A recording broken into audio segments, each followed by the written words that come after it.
Hello, ladies and gentlemen, boys and girls of all ages, or at least, parental guidance. Welcome to the Call of Cthulhu radio show song and pretty soon dancing edition. Last time we heard Louis go all conspiracy theory over some doings with the Seguro family speakeasies and some voodoo shit, including a dance party. Runa had her friend Tony come to pick her up, who also invited her at the behest of a certain family. Jack has made himself look like a fool trying to be a bodyguard. And for some reason, Louise wants to take a shotgun as a dancing partner. Which brings us to tonight's sponsor, Blast 'em All Shotguns. Yes, blast 'em all. Whether you're trying to tell a homeless person to get out of your speakeasy or you want to go dancing with it at night to make a real good impression, it's Blast 'em All Shotguns. Coming anywhere from 410 to 10 gauge. 10 gauge. And on the show. All right, thank you, Ford. Welcome everybody to the next session of Call of Cthulhu Song and Dance. Where we last left off, Louise had just gotten off the phone with her cousin Louis. Runa was exiting the market, and everybody's kind of congregating onto the sidewalk. And what? By Tony's car. Yes, by Tony's car. As you can see on our lovely Clip Studio page, we have peoples. We have peoples and we have tokens of sort, and we're gonna wing it. Yay, winging! So we shall go ahead and start with Runa walking out of the market back to the group, as Tony is also making her way back to the group as well, and she looks tired. So, whatever you guys would like to do. Mood girl. I would like to tell the group officially what we learned from Louis on the phone, while kind of keeping information about the missing fights to myself. And just letting them know, like, hey, Gabe is potentially at the it's the Orpheus boxing gym. Yeah. Correct? It's the Orpheus boxing club. Yep. Okay, Orpheus. Okay, the Orpheus boxing gym, and Mildly he might concerning be now. there with his upcoming. He might be there with his upcoming competitor for the January bout, Wolfgang Barker, also known as the Wolf. So it's potentially going to be dicey, but we're not 100% sure that he's there. We're just pretty sure he might be. Tony just groans and she's just like, oh, fantastic. Fantastic. Honey, what's wrong? Rooney, so I just got off the payphone with the bar that Colette and Nicole usually frequent first, and just, double check the plan, make sure we're all on the same page, and I'm basically stuck with babysitting duty and trying to pick up, well, you and Gabe and all that jazz. Oh, honey. Gives Tony the biggest old hug. She's like, so are we, just to clarify, are we going to get Gabe and then going to meet them at the dance party? As far as I understand it, yes. Unfortunately, Nicole apparently can't sit still to save her life, which is kind of why she and her cousin aren't here. She took one look at the car and was like, why would I waste time sitting when I could be dancing? So, Yeah. Oh, such energy. Such energy. I wish I still had that in my step.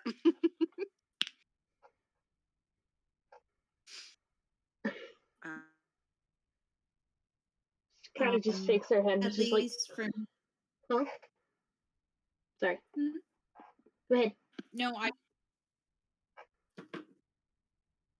just move me outside. I'll probably have walked outside at one point. Okie doke. There we go. After grabbing more shotgun shells and putting them in my pocket. All right.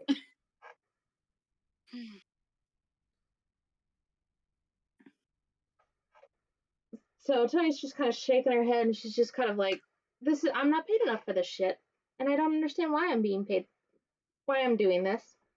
And she looks at you, Louise, and she kind of looks at the shotgun, but she's kind of like, do I want to ask about it? Do I not want to ask about it?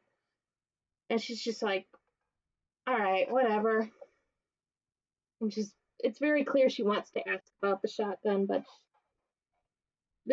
she knows that she's missing something about the conversation. Louise smiles. How you doing, Tony? Does not bring up her one. It ain't up for conversation. I'm tired, Miss LeBlanc. Let's just leave it like that. That's a mood. So now, Louise responds, "That's understandable. More than one of us is quite tired today. I don't know what time is. Anybody want snacks? Anything to eat?" I'm good. I kind of decimated the behind the bar snacks, so.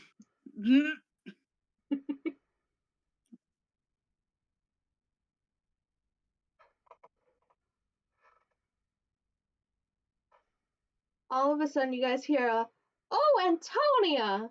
What are you doing at this time of night?" And cut off. Morning. Oh no. Oh no, they're half a person. Half a person. Give me 1 second. This can be fixed. Ominous. There we go. It is fixed. It's 5 a.m., right? Beth? Just for my context. Huh? It's like 4:30 a.m., 5 a.m. for my context, right? Yes. That is the context. It is. Okay. It's early We morning. tripped last time. So just to make sure before, I'm sorry, you're trying to do an introduction. It'll be really quick. Okay. So really quick, my singing stuff from last time did carry over to this time, correct? Yes, it is permanent. Okie dokie. And then really quick, because Tony is having a bad time, and I can tell, I'm gonna be like kind of leaned up, hugging on her arm. Little arm hug nuzzle. Okay. Gotcha. Kind of like that? Yeah. Yeah, okay. Cool. So you guys hear Antonia! What a surprise seeing you this early. And here is Miss Y coming in. No. She nods at you, Runa. She nods at Louise. She sort of nods at Phineas and Laura because she's seen them around, and then she looks at you, Jack, and she's like, "I don't believe we've ever met before. Who may you be?" Hi, I'm Jack. Hello. Hello. Hello, my name is Yolanda Sagano, but most everyone calls me Miss Y. It's a lot easier to remember after all. Well, it's nice to meet you. Louise stares For the first time. Definitely haven't seen you before.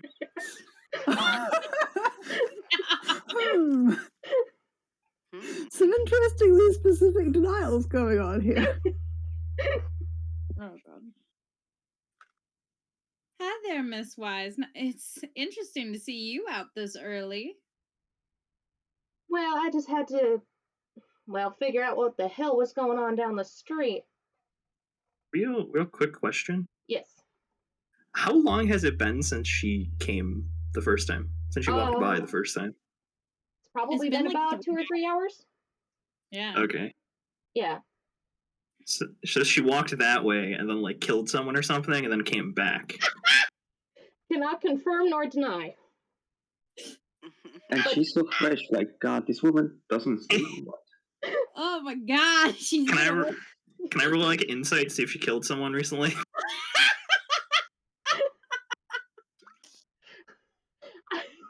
And disturb the fly's meal. Come on. Oh my God. She does have speakeasies down the road. Given the shenanigans down the street, it would have been in her best Maybe interest. she's silencing a couple of people. Oh, okay. So I'm gonna say there's plausible deniability here. Yes, there's some plausible deniability. But before you get to press and interrogate Miss Y, I don't want to interrogate her. I just want to look at her and see if she's got like the kill in her eyes. The flames burning still. The cinders coming down. Oh God. I set my Sprite. So Miss Y turns to Antonia and she's like, Antonia, by the way, I've been meaning to ask, is Runa gonna be your +1 for the wedding in June? And Tony's face immediately goes red. Runa's face goes white. Oh, Tony, what wedding is she talking about? I don't think we need to be talking about any nuptials considering how many deaths went on last night. Don't you agree, Miss Y? Y kind of shrugs. It's like, I mean, it is a rather sour occasion right now, but, look positive. And of course, I want to make sure that I properly embarrass my brother because he's got himself a running bet with Imbarcio. And some of the boys. Speaking of, hold on. Can I have this really quick, Louise? Runa starts fidgeting uncontrollably at Tony's side, very uncomfortable. Which is why Louise is trying and looks down at the ground. Miss Y, speaking about your brother, it's real curious that your family's hosting this dancing competition. This is rather new for your family. I mean, will the two of you be attending? Well, of course. We're going to be helping host it. And besides, we're going to be having the pot. What? Sorry. We're going to be having the potty boys playing. So we're going to be there to make sure there's no shenanigans and all that. Of course. Why don't you come into the general store? I probably got some new LeBlanc liquor to show you and a couple questions about maybe promoting some of the rum at the dance competition on the side, She pauses for a minute. She's like, all right, I suppose I can spare a few moments. Okay, you guys head in there, and then as Miss Y walks past you and Tony Runa, she kind of gives a look to Tony like, we're going to be needing some, we're going to be having a conversation later. And now we are in the market. So Louise will probably give her a couple of the new rums. They're probably whatever berry or fruit are currently in season, and just kind of hands her the 2 bottles, kind of like an olive branch, kind of like speaking of nuptials. Real, I know it's kind of nosy of me, but I'm kind of close to my cousin and all that. But and I'm not a fool, Miss Y. I mean, your brother and my cousin. Will you just Aren't get to you the at point, all Louise? disappointed? Ain't you disappointed about the whole Paramore thing? Your brother's nice enough to look at that he don't need to be paying my cousin for that. Excuse me, what? Sounds so weird. Well, I read in the letter that I'm sorry I snooped, but your brother's paying my cousin for relations. And I mean, they're both better than that. If they want to be together, that's fine. But I don't know, Miss Y. I don't think that, and I'll be speaking to my cousin. I don't think he would like to be Mr. Y's paramour and all that. Oh my gosh. Oh, I'm never letting him live this down. Miss Louise, do you not understand what a paramour actually means? Lou kind of goes a little red-faced and kind of looks down and is just like, my understanding were that paramours were, well, very exclusive people that you paid for relations. Oh. I am coming to the conclusion that I'm wrong. You're a little bit wrong, honey. Oh, she's trying to. She's laughing a little bit, but she's obviously trying to not like laugh in your face, but it is kind of funny. And she's like, Louise, darling, that's not. I mean, it's close, but it's not like that. A paramour in regular situations is just somebody who's in a relationship with someone, regardless of the situation. Most of the time, it refers to married couple relationships outside of marriage, but that's not what my brother was asking Gabe. And she kind of pauses for a second, and she kind of does a quick kind of glance over, kind of making sure nobody's kind of ears pressed to the glass or ears to the door kind of thing, before she kind of lowers her voice a little bit, and she's like, you see, the paramours in relation to what my brother wrote in that letter, because let's be real, he's not the most gracious or subtle of individuals. It's a term that we've used for the party boys and the good time gals as a way of protection. As you are well aware, there are many families, many organizations in here, in the city, that are rather notorious for making people disappear, as it were. And with the power that our family and organization happen to have, we like to extend laurel branches and help individuals out.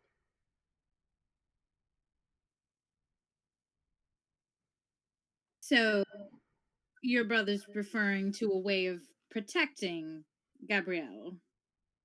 Yes, that is more or less what the situation is. I hope you don't see me rude, Miss Y, but my cousin isn't really one that needs protection. And is this part of a courtship? I mean, what? She's kind of like, it's kind of clear that she's going to be having some words with her brother when she sees him next, because she did not really want to be the one explaining this to the other members of the LeBlanc family. And she collects herself again, and she's like, Louise, I don't want to have to be the one to deliver this news, but your cousin, unfortunately, he's fixing fights, and that secret. Rolls her eyes. Like, oh God, I already knew this shit. And that secret is kind of getting close to being exposed. What? And Yvonne is very close to Gabe, and he's concerned that Gabe is going to get himself killed. There is a lot riding on that January 6th fight with the wolf. And unfortunately, whether it's actually Gabe's choice or if it's whoever's dangling the carrot in front of him, or the noose, as it were, a lot's riding on it. Let me just put it like that. I understand. I'll speak to my cousin and I'll get that squared away. I'll speak to him about this paramour thing. Thank you for clarifying that, by the way. She just sheepishly looks down, is just like, fuck. Louise, you're welcome for explaining the paramour thing, but I'm not entirely sure you quite understand what I say in regards to Gabriel. You're saying that he can't be fixing that fight, because I know Wolf. That's not going to end well if he catches that fight fixing. Well, it's not just the wolf that'll have his head. It's not exactly subtle that he's stuck having to fix fights. And there's no way for him to get out of it. There are lots of people in many different circles that I run in who are making it very clear what they expect out of that fight, regardless of whether it's fixed or not. I see.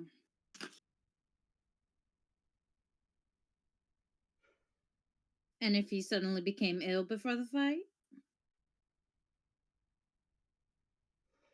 She just kind of, Miss Y kind of just shakes her head and she's like, Yvonne would be devastated, let's just leave it at that.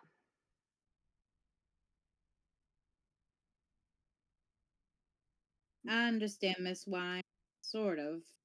I'll talk to Gabe about it. There's too much riding for the family as well. I hope you understand reputation and all. Of course, darling. Reputation is a very powerful thing. Well, I won't keep you. I hope you enjoy the rum. And I was being serious about coming in and seeing if I can sling some rum. Louise, I'm gonna be brutally honest. Buttering me up and asking and showing me your rum and stuff to try and get your shotgun into the dancing hall. It's not the most subtle, all things considered, but given that you are a cousin to Gabriel and you're going to talk to him, perhaps you might be able to knock some sense into the boy. Just let the guards know at the door that I said it was all right. Gives award-winning smile. I really appreciate that, Miss Y. You have no idea what with everything going on, and better safe than sorry. And I will talk to him, I promise. She kind of nods and is like, all right.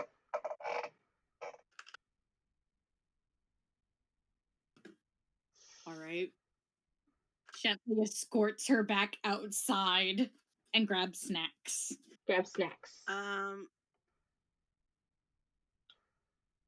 Runa is faced away from the store, mouth covered, and she's not having a good one, y'all. Deep breath, though. Hey. Yeah, Tony's kind of trying to comfort you, but it's clear she's been put in a weird position thanks to Miss Y's commentary. And Laura, Phineas, Jack, you can kind of see every once in a while, especially after Miss Y leaves or exits out the market, that Tony's shooting her dirty looks.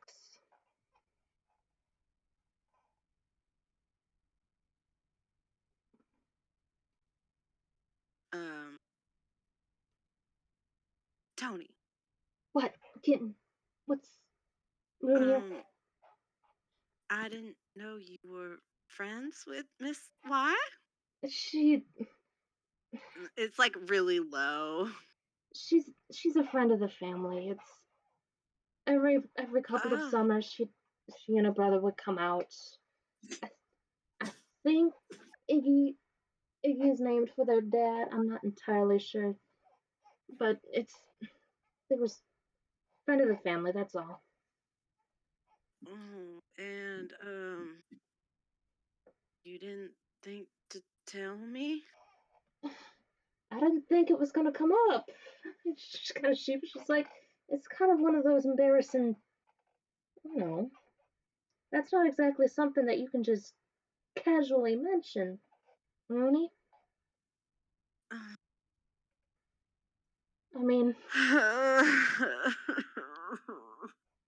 besides the embarrassing. Okay.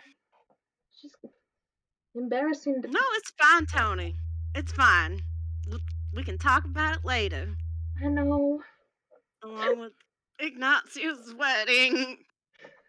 She's like gritting her teeth. She kind of stops for a second, kind of looks back. Miss Wine's like, he's getting married in June. And Miss Wine's like, well, it's either his wedding or the wedding between your boss and that boy she's seeing. What? Oh, why is everyone getting married all of a sudden? Having her. Oh, the Lamar. It's a Lamar family drama, and it's quite entertaining. You see, Colette has been seeing some medical student, and of course, the family has been having their drama about it. But basically, everybody and their brother knows that Colette's gonna marry that boy, whether the family approves of it or not.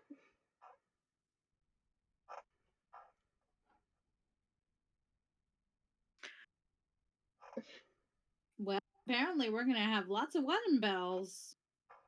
Yeah. Sarcastically said. Well, Miss Wife, Ignacio is the one getting married in June. Are you gonna bless him with your presents? You and your brother? She kind of. Perhaps it kind of depends on how business runs. Businesses are, whether or not things come up. Apparently, y'all are real old friends. And it would be a real shame for an old friend to miss a wedding. Yes, that's true, but it also depends whether or not I have to smack my brother upside of the head for his lack of subtlety. Or not. Kind of looks at Gaston, and Gaston kind of puts his hands up in the air of like, I'm not, nope, this is not my this is not my fight. I'm not getting involved with this.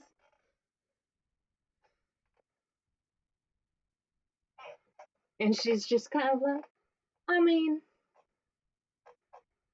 we will have to see what business happens. I'm sure we'll see you later then, Miss Y. All right. Actually, I do need to get going. I see Stuart over there across the street with my little sister. Have a good evening, everyone. And she goes to cross the street, where she is meeting up with a dark-haired man, probably a little bit younger than her, give or take. And also a child about 6 or 7 with short brown hair. They talk for a moment before they walk down the street. And Laura, Phineas, can you guys roll sanity checks for me? To go stand next to Runa. Dice. Back, by the way. Phineas, you need to roll a sanity check.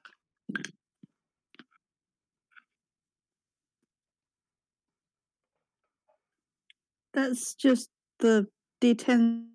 D100. We're going to do D100.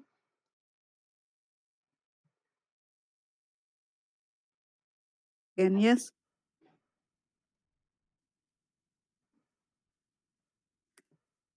That's a 100? Oh. Oh my gosh! Oh boy, this is Ooh. gonna be fun. So I'm cliffhanger. Sir, can you? Are we? Phineas.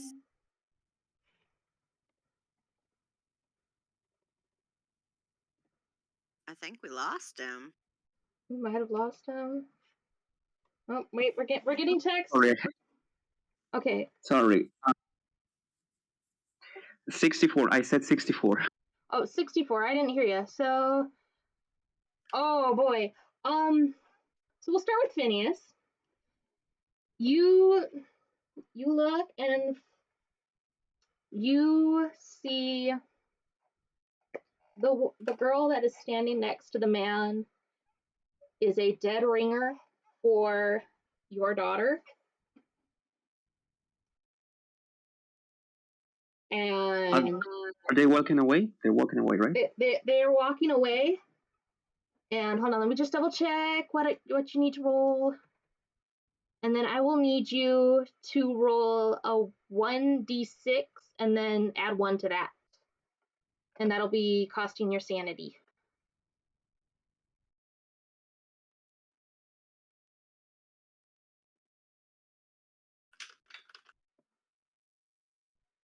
It's gonna get interesting. Everybody's drama's coming out. Okay, 4. So that's -5. Yes, 5. So you are now at 35. Oh my god. So yeah, you. I'm just right there standing in denial, like startled. I don't say anything. All right, and Laura, I will need you to roll a 1d6 and then add 1 to that.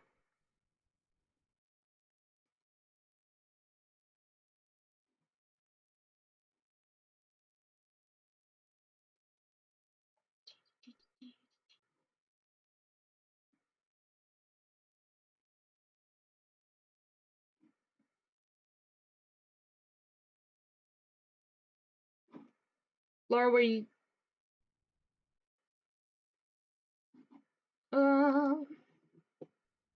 I can still hear you, Beth. Okay. Laura, what did you roll?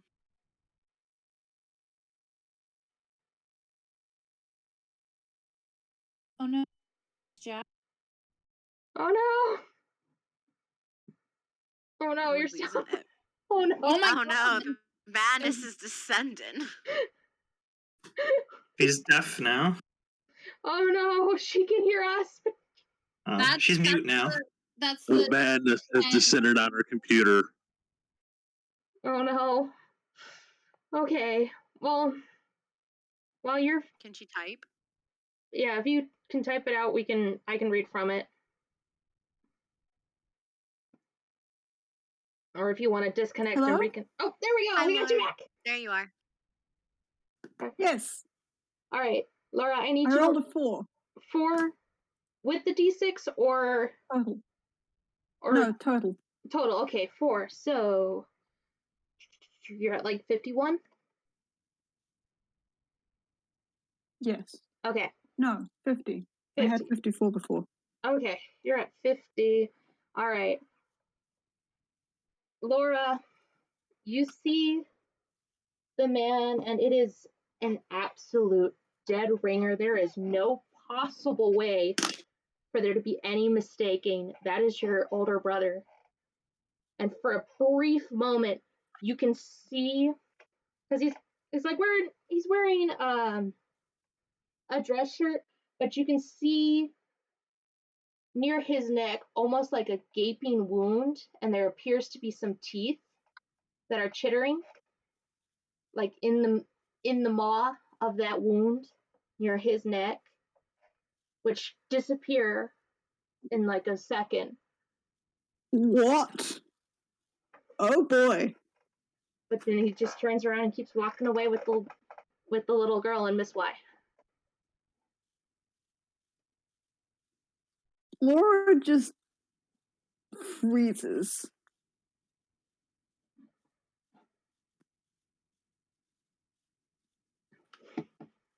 Louise kind of notices that. Can I do perception? Wait a minute, I have to do a perception roll, right? I was gonna ask if we can notice this happening. Yeah. I feel like you can notice this. Yeah, this is There's definitely not a a sudden notice thing. reaction going on here. Especially Laura, all you right. guys I'm can not tell hiding straight away anything. something's going on. Okay, Gotcha. all right. I didn't know. I was like, wait, let me not assume. So Yeah. I kind of noticed that Laura has frozen because I've spent more time with Laura, so I know more of Laura than Phineas. So Louise kind of goes over and gives her shoulder a light tap, like, "Hey, Laura, Sha, you all right?" Stuart? Who? Honey, do you need to lean against the wall or something? You okay? You look Laura like you've takes a seen deep breath.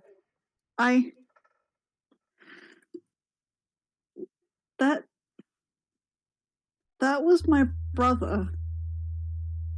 Who That was your brother. died 4 years ago.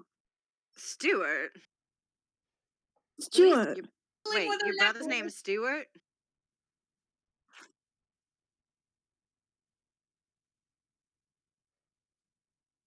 And can it chase down the guy? Is it possible? Wait. Hold on, Jack. 5 minutes. What? Hold on. Beth, are they within sound range? I want to chase him down, though. More or less. They are walking away. It looks like the little girl is kind of talking excitedly to Miss Y. Okay. Jack, if you want to do that, you're gonna have to roll knowledge before you do that. Okay, fine. Can Louise call out to Miss Y, by the way? Do I have to roll something for that?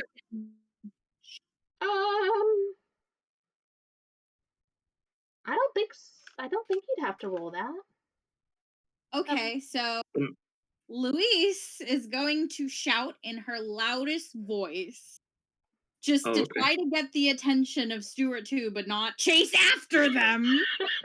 Okay. Sounds good. Miss Y, I almost forgot. Okay, the three of them stop, and Miss Y kind of looks back, and she's like, "What is the matter, Louise?" I just wanted to say that you might see a miracle later at the dancing contest. I might end up dancing. Just thought you'd save one for me. And if Hell yeah, we're gonna win. Oh no. Jack, shut up. Why? Oh wait, Beth, does Stuart turn around too? Yeah, all three of them kind of turn around. Okay, perfect. Louise shouts that, but her whole thing was trying to get Stuart to turn around so Laura can get a second look. Miss Y's just like, I think the bigger miracle is you getting a date.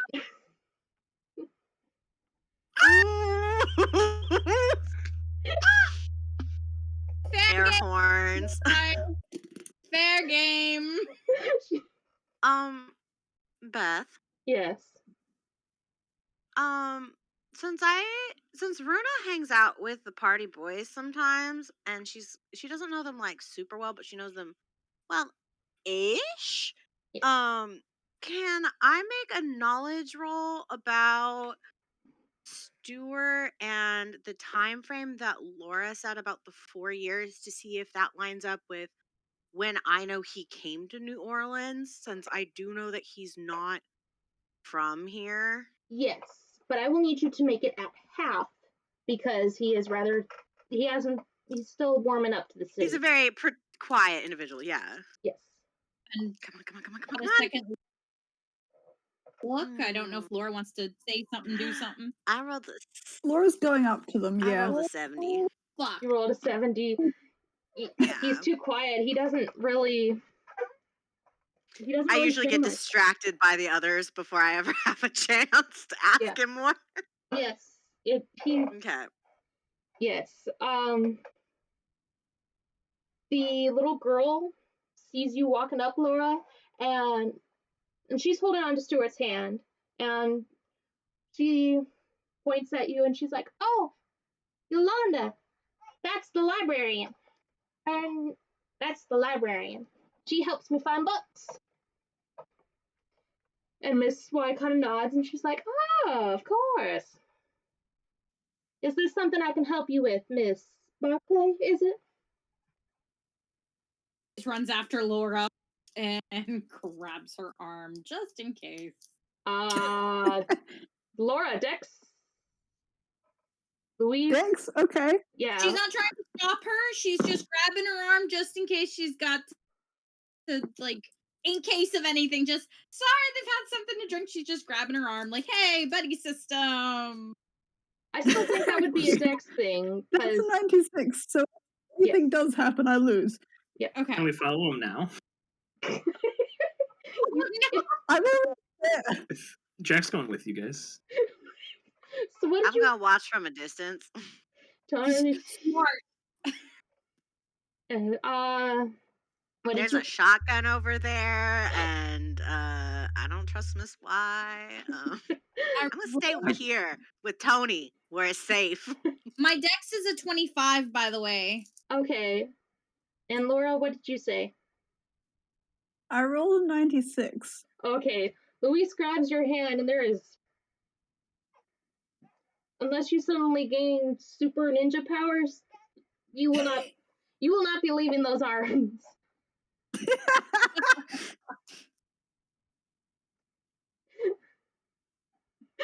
Miss White kind of raises an eyebrow about this somewhat and is like, "Is there something the matter, Louise?" No, she's just had quite a bit to drink, Miss Y, and I gotta make sure all my patrons are taken care of. So I just want to make sure she don't stumble or nothing and I get sued. Fair enough. Louise is ignoring Miss Y and the girl and Stuart? Is that you? Stuart kind of makes a face like, "Well, that's my name." Yes.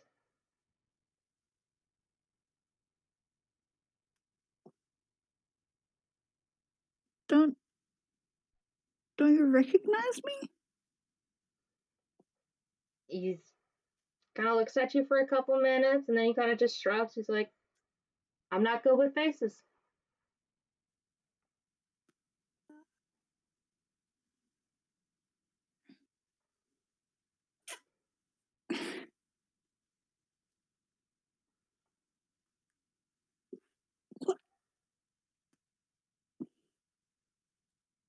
What the hell? I'm your sister, Stuart.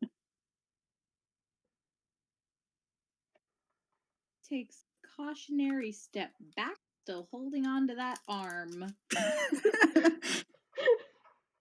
He's just kind of like, my sister's up in New York. And he just kind of shrugs. It's like, "Yep, that's where she is." Jack's just like there. He's just like Checking them all out right now.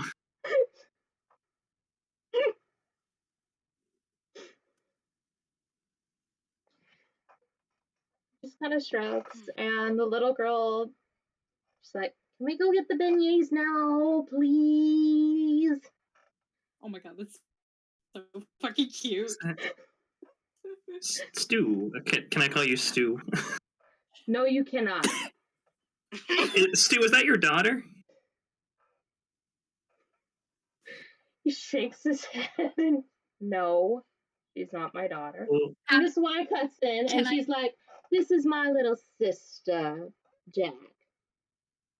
She is my little sister." How old are you? Jack,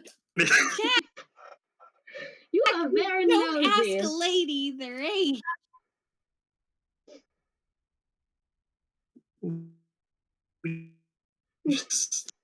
What did she say?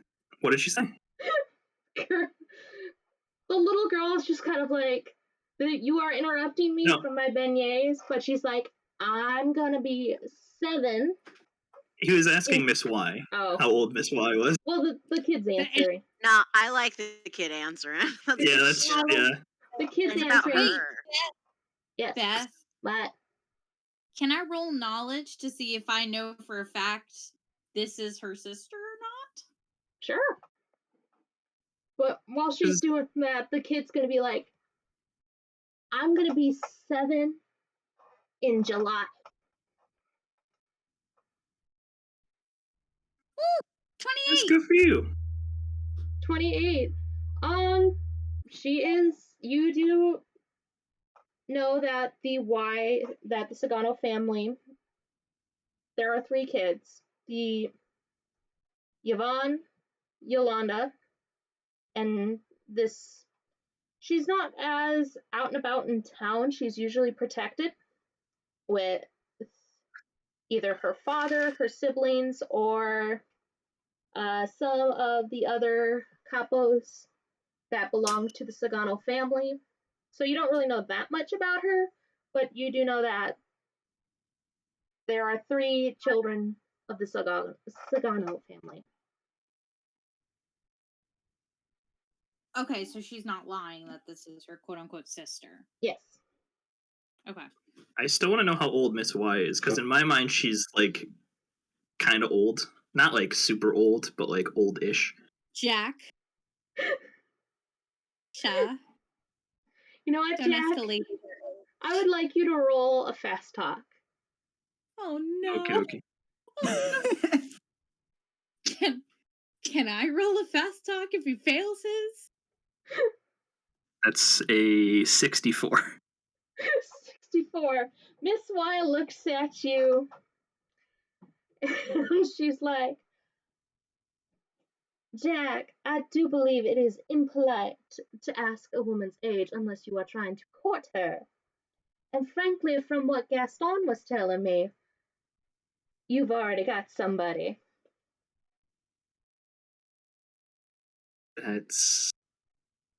You've heard some things? Don't believe everything you hear. Oh. So she kind of looks around and she's like, Gaston, aren't you telling me Jack's Lulu's boy? You hear a yes. Where is Gaston? What the fuck? Gaston's out. He's here with you. Please just kind of look sad. He's here. He's over here at the sideway. He's kind of just say he's over by Runa and Tony still. Yeah, it's Runa, Tony, and Gaston party.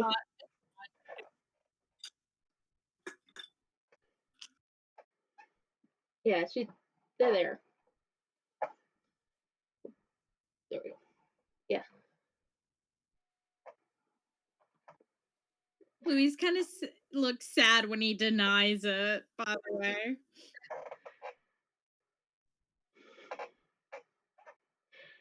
Miss West just kind of shaking her head. And you know like, what? What? We're still gonna win that contest you got. Jack.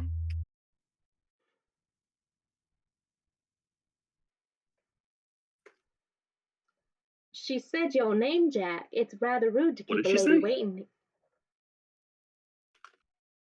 Yeah, we didn't hear you, Beth. What did... She shook her head.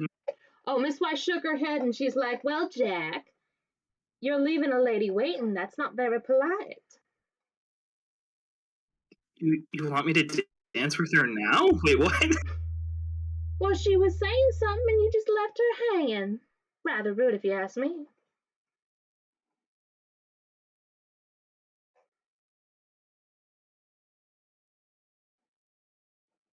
Oh, no. Come on. Oh, no. Oh, hey, can you hear me? Oh, no. Okay. Un momento, por favor. Okay. Oh, no. Technical trouble. Crap.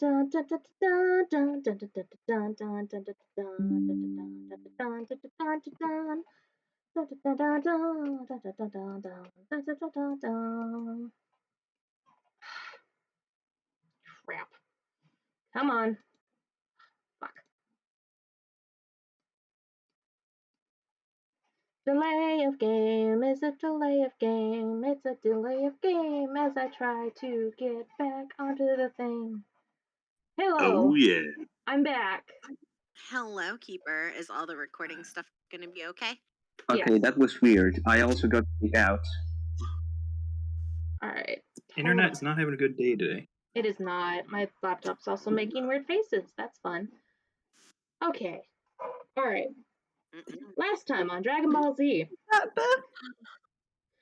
Are we good? Yes, we're good. Hello. Hi. I checking on the thing. Yes, we're good. We are still good. Yes, there we go. We're still good. Momentary delay. Had an oopsie whoopsie. Okay. There we go. Hello. Hello. Okay. Hi, we can hear you now. What were you saying? Okay. Last time, Dragon Ball Z. We were. I'm so sorry I started that last time. It's a thing now. It's a thing now. Catching the brain. Miss Y is sassing Jack regarding the whole dancing thing, and Louise, As she should. as she should. You must know I'm holding in quite a lot to not sass her back. Louise Please is just do it. I do not want to die. I'm holding it in. Louise is checking on Laura and trying not to die because of Jack. Laura's reeling. Not quite sure how to react. Louise Great then shit. takes Jack's other hand, so she's Oh, just well. hugging the two and like, That's- "Oh, well, little girl, I don't want to keep you from your beignets. They're some of the best in town. We're about to stop by after we get all our things situated. So why don't y'all enjoy? I'm so sorry for keeping y'all up." Thank you, Miss LeBlanc. Hopefully you have better luck later. And with that, the three of them head down the street.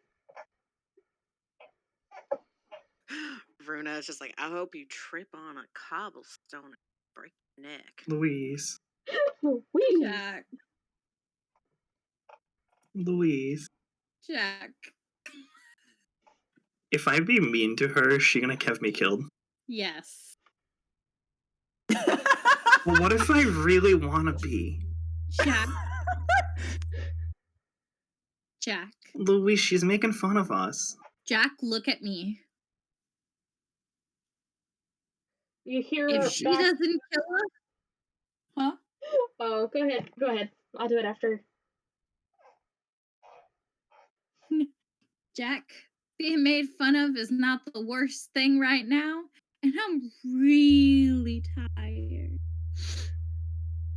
So, you hear from the storefront.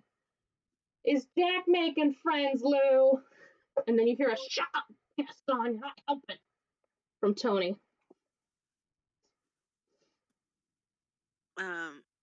Laura, are you okay, Sha? Laura looks at her, hesitates. No. Welcome to New Orleans.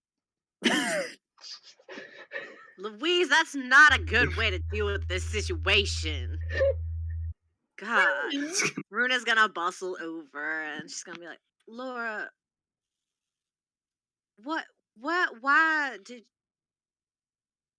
how do you know that's your brother? You said he's dead for 4 years? I mean, I'm sorry to bring it up, but like, how did he die? Like, if you saw him put him in the ground, dead people don't come back to life. Speak for yourself. That's him. I would know my own brother anywhere.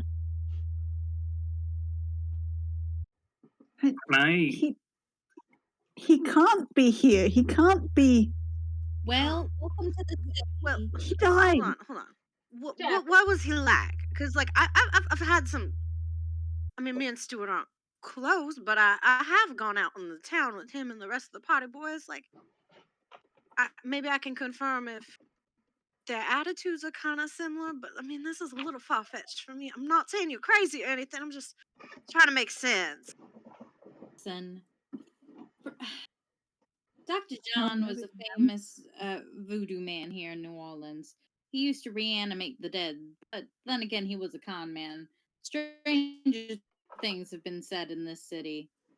Louise. Phineas, I just want Phineas to walk to Louise and say, you don't play with those kinds of things, you know. That's just disrespectful, and then looks a little bit how do you say, disgusted by that. It's the Jack. culture, Sha. One momento, Sí. por favor. Sí, señor. Jack, I think that would technically be a medicine check, or figure out what's up with Laura. Yeah. It's a I psychology mean, I or think you can find. psychoanalysis, depending on the intent. Momentary delay as we Hello, figure Pete. out Yes. psychology. I mean, what are you trying to figure out from Laura? Like her mental state, how she's feeling? Like, what are you trying to figure out? Well, like why she thought that person was her brother, or if Well, she's like, if she's like, if she has like, if she's convicted that is like the true, that she actually saw her brother. No, psychology then. Okay, go ahead and roll a psychology roll, Jack. Louise is just here. I've seen Stranger. Fuck y'all. The 41. 41. She is telling the truth. She is convinced. All right. Are you sure that was your brother? I'm sure. I know my brother. But he doesn't know you. Runa's gonna take. Yeah, I don't Laura's hand. Understand. How could he not know me? I suppose it's possible he could have. I'm sorry, Laura. I forgot to do psychology on your brother. So if Laura lets her, Runa would like to take her hands and give them like a little reassuring squeeze to be like, "Hey, I am here and I believe you. I might be confused, but I believe you." It's just like, well, how long have you said he's been dead? 4 years, right? 4 years. Can you tell me about your brother Stuart? And I can tell you if that lines up any with the Stuart that I know from the Party Boys, okay? Let's start there, because then maybe we can find a disconnect. So if maybe they're just, those twinsies you hear about that they look like somebody from all across the world, and it's just kind of that weird coincidence. But let's start there. I think that's the most sane thing to think in this scenario. I mean, no. We wish. It's not about being sane. It Continue, might not please be continue. impossible for him to have. Stuart was murdered. Okay, and I didn't see it happen. I wasn't there. Did he go He was in missing deep trouble at the time. It's not impossible he could have faked his own death.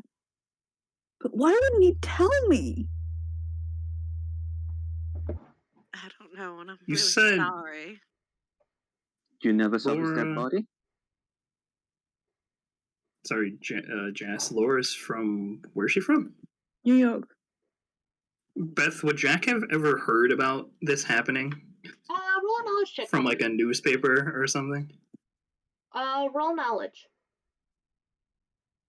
Well, what is knowledge? Is that Education. intelligence, or is that Educate, okay. Yep. It was just standing there It's like 73. 73. It was. I It have wasn't. big brain. It was not a like across all papers, like front page news, but there were a couple of articles that's talked about an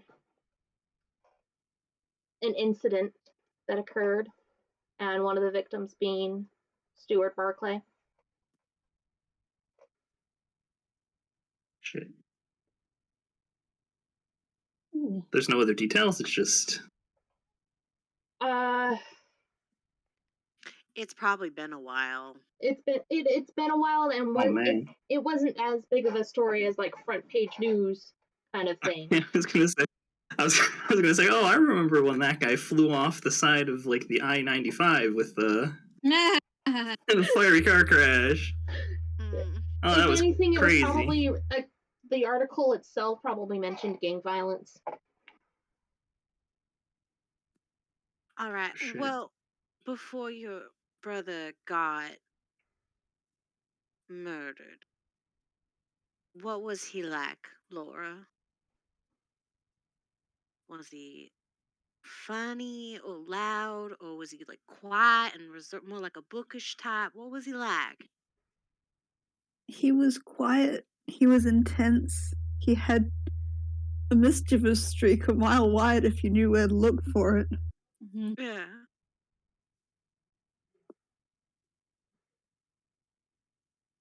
I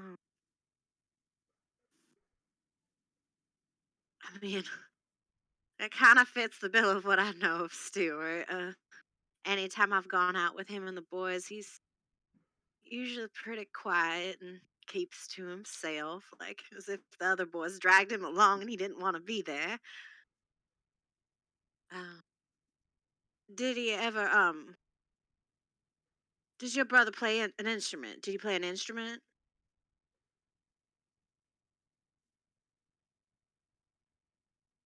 Or sing or anything like that? He had a beautiful singing voice. He never Beth? really did anything with it, but Roll knowledge for me. Beth, would I have to? Okay. Yeah. She's kind of Come on, dice. Yeah, may as well. Because, like, I know that he performs with them, but I don't know if I've ever seen, like, their shows. Can Louise roll knowledge with voodoo, or am I fine just with what my knowledge is on it? What your knowledge is? Yeah. Okay, what did you roll? I rolled a 15. You know for a fact he sings. You may not have gone to a lot of the performances, but the Good Time Gals, they love to brag, and every once in a while they sometimes, when they're out together with the party boys, they'll sometimes coerce Stuart into singing. Would I know any of like his favorite songs that he likes to sing a lot when he's performing, so I can like cross check that with like Laura? He's probably mentioned it once or twice. I know. Yeah, especially if the girls brag. Okay. So I'm just gonna make up a name, and if it's a song, it's a song. If it's not, it's not. Okay, we're gonna go. Roll with it. Let's go. Rolling. So, Laura, that's real funny and a wild coincidence because the party boy Stuart has the most beautiful voice. It is angelic. And he really likes to sing the Summertime Stroll. Do you know that one? yeah, he used to love that. Oh my goodness. God, it is him. Do you need a hug, darling? Are you still good like this, or can I do anything else for you? A hug would be nice. Okay, she's gonna give a big, nice, warm hug, the kind that like there's the gentle like rubbing the back, the good ones. She's like, Jay. Hug. I'm so sorry, Laura. Laura very po- quietly starts crying. Oh. she's just gonna hug her. She's like, I think the Potter Boys are playing at the dance tonight. Maybe you can try talking to them again when it's a little bit quieter and it's just the two of you and not all of the hooligans. Yeah. Maybe. Because he might have been, if it is him, he might have just been really shocked to see you. And I really hope that whatever this is, that we'll work it out. Big old squeeze. Okay, 7 knowledge with all of voodoo information. What were you? So I was now that she's crying, I don't know if Louise will share it, but I would like to first say what you were gonna say, Tom. Say what you were gonna say. well, Louise was kind of now sheepishly gonna say, well, then she's gonna be fiddling with her necklace because her necklace actually belongs to one of the Loa of the dead. So yeah, they might be semi-responsible. God knows. Awkward She'll timing. quietly, huh? Awkward timing. I told you so. From earlier. So, Huh? well, I was just remembering the conversation from last session. Yeah, I know. Well, Louise will kind of very sheepishly be like, "Well, this is New Orleans, y'all. There." And remember that Louise is semi like superstitious. She does believe in the voodoo, but like this is like some of the first time people might hear her speak about it because people like Laura and Phineas make it very taboo. So, but she is going to speak, and let's see how this goes. All right. So Louise will fiddle with her necklace and be like, well, in voodoo tradition that's rampant all over these parts, there are Loa that watch over the souls of the dead. And a lot of times, if, there's no separation between life and death, sudden deaths like this, and proper offerings ain't been made, sometimes their spirits and bodies can be turned into zombies. It's not zombie like a traditional sense. They don't know who they are or what they do. They just do what they've been told by whoever brought them back. It could be something like that. Phineas cannot hold it. He laughs out loud. Phineas laughs out loud. Oh He's- boy. and he just says, "I'm sorry, miss. I'm sorry.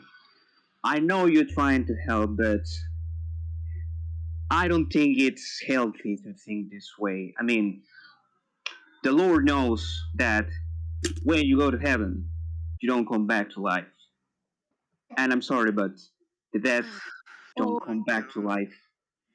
Can we? I mean, I wish, but Oh, hold on. Luis looks at him and he has already pissed her off completely. And she looks at him and says, "That's real funny from a man who believes that a man came back in 3 days." not everyone. Runa, what would you Not like to everyone needs, say? Runa, what would you like to say? She's gonna let go of Laura. She's gonna get between the two of them. She's gonna give them the fucking stink eye and be like, I don't give a shit what your religious beliefs are. In this moment, we do not have time for this. Well, Laura is in emotional distress. So I need you to put on your big boy pants, and you, Miss Lady, put on your big girl skirt and undies. Sit down, shut up, and let's figure out what we're doing. We need to find Gabe. We need to get into this damn dancing contest. And Laura needs to talk to Stuart. And I need to personally see to it that Miss Y gets a very, very strongly, potentially poisoned drink today. So, Louise is now angry at Runa. I didn't say nothing that would have upset Laura. I'm just trying to explain. And for you to I be biting don't my care head about off, fighting about I ain't this. fighting So- nothing. Both Gaston can and Tony argue are coming later. over. And I'm trying to figure Phineas out. just says, I don't think what you were saying is going to be helping at all. No, it gives some explanation as to maybe what's going on. What An the hell's going explanation? on I here, Runa? wish I could have one because that kid over there looks exactly like my daughter. But I cannot say that was my daughter because I held her dead corpse in my hands. Laura looks up abruptly at Um, that. Runa is shocked.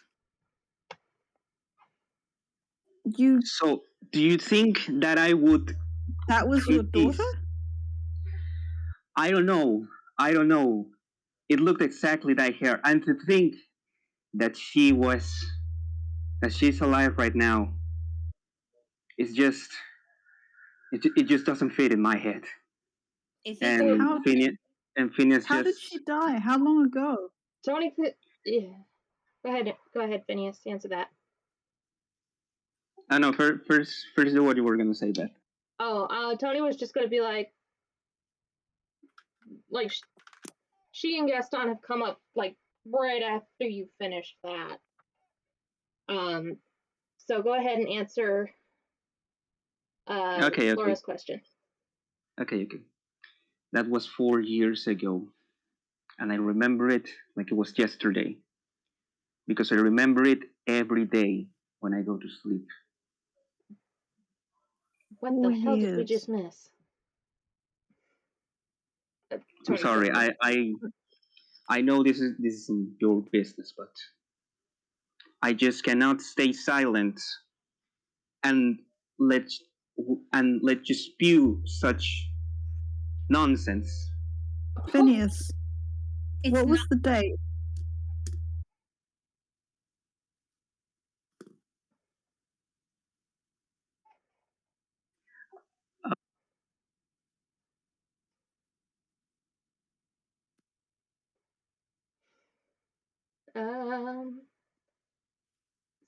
Sir? Okay. Well, I was gonna have Tony cut in and kind of Okay. try and figure out Sounds what. good to me. Okay. Tony's gonna be like, all right, what the hell is going on? You guys are running after the potty boy, the Saganos. Oh my god. Miss Y just came out and called me out. What in the absolute fuck is going on? How long you got, Tony? This is gonna all sound bonkers, bananas. Look, if I'm going to be brutally honest, I've got until probably about 1. Because hopefully, knock on wood, whatever superstition for good luck be, there's going to be girls aren't going to have any scandals while I'm trying to herd cats. Because they want this and that, and they're dancing, and the party has been delayed till 1. So, sure. Lay it on me. Okay. you want the quick and easy. Apparently the party boy and the little girl are their undead family members, and I've got this asshole making fun of my religion, trying to spout his own. On top of that, Runa lost her ability to sing last night, suddenly got it back, and Miss Y is going after Gabe for some fucking Paramore bullshit, and I don't know how much more I can take, Tony. So we need to figure out what's going on before I start shooting people. Tony, please. I would have made fun if it wasn't funny. Oh yeah, she does have a shotgun. She has And not. I got a taken it out. handgun, so She's not taking it out. It's still firmly on her back with the safety on. She's mad and glaring at Phineas because he's insulting her. Okay, I'm gonna pretend I didn't hear the part about Runa losing her singing ability, especially right after what I've been told I need to do. So how about this? Let's Your go. words carefully, my dear Phineas. What? They could be your last. I'm sorry, Beth. Can you? Yeah, could you repeat that? Yeah. Tony goes, all right. I'm going to pretend I didn't hear the part about my kitten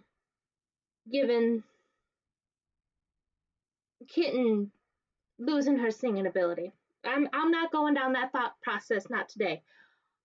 How about this? We're going to put the whole seeing dead family members to the side.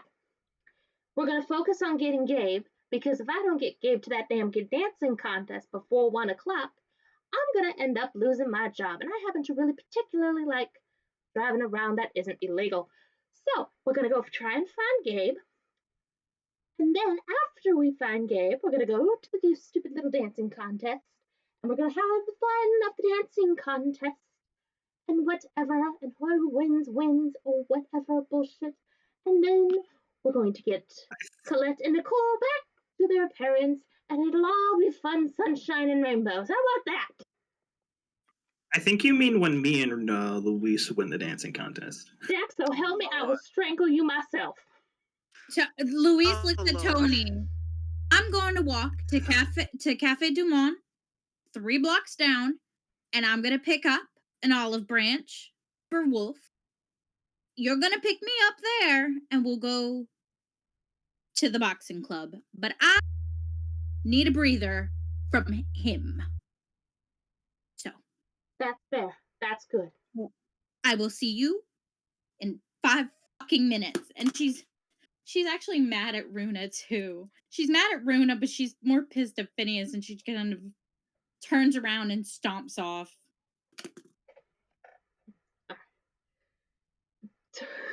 Tony's like, okay. Jack's gonna follow her. Hello, Jack. He's like a puppy dog. Jack, No, you can't stop me. I want to walk. I'm not gonna stop you, but just go easy on Louise, okay? She's having a rough night too.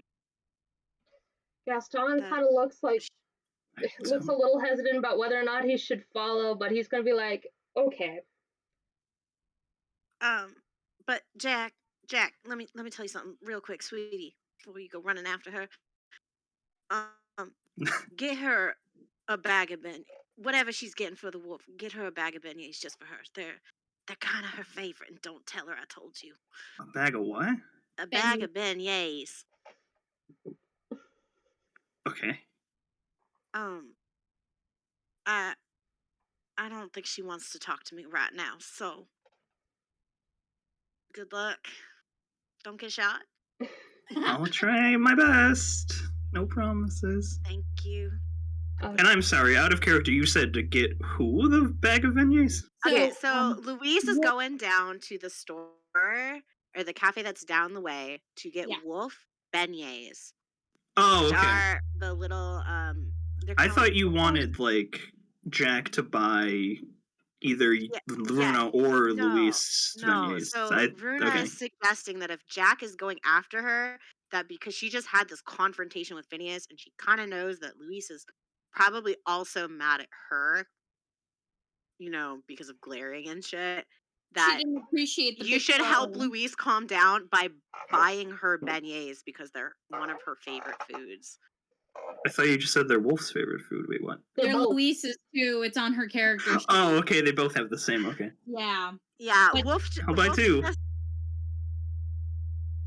He'll buy the whole stock. He'll walk out with his bag. She's like, hey, I know Louise hates me right now, and I can't go after her because she'll just get more mad. So she's not mad at you yet. So please do the olive branch for me. Here's her favorite food. Go help her calm down. Good luck. All right. She didn't appreciate the big girl panty thing, especially when she didn't really do anything wrong. At least she didn't do anything wrong in her head. But yeah. Neither of you did. But yeah. So everybody, let's pile in the car. Yeah, exactly. Tony is like, all right, everybody else in the fucking car. We are going to the fucking boxing gym. Tony has not paid enough for the shenanigans of her bosses and of this. So, Beth, yes. I'm gonna wait to see what everybody else does, but I would like to hold Tony back for a second before. All right. So, For a Laura, moment. So does Phineas. anybody else need to do anything? Laura and Phineas would like to finish their conversation, I think. Okay. Let that conversation Okay, where we let off? The date. What was the date of the daughter's death? It was May 23rd. The 23rd of May. I know because she was really excited about her birthday party, and she wouldn't stop talking about it the morning I left her in the daycare. Didn't I Oh, I'm so say her sorry. birthday was in June or July?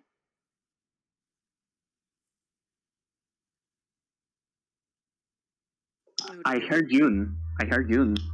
That's why I say May. All right. Whatever. Let's just roll with it. Wait, what did she say? I don't remember. We roll with it? She's excited for May because it's end of school year. How about that? Yeah, let's go. Let's go with that. Continue, yes. Your Northern Hemisphere school system will never cease to confuse me. Anyway.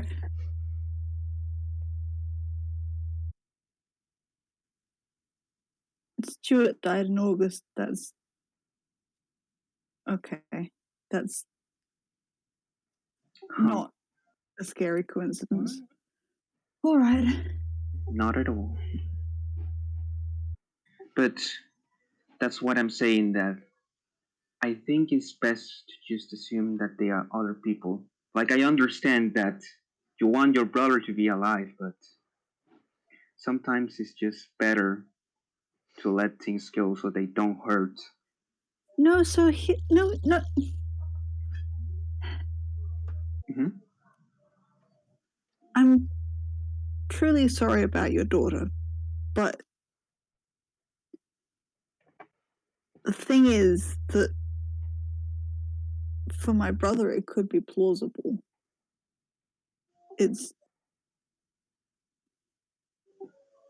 He was deep in some shit when he died, and it's not impossible that he could have faked his own death and left. So I need to know. It might be a coincidence, but I need to know. I need to talk to him properly.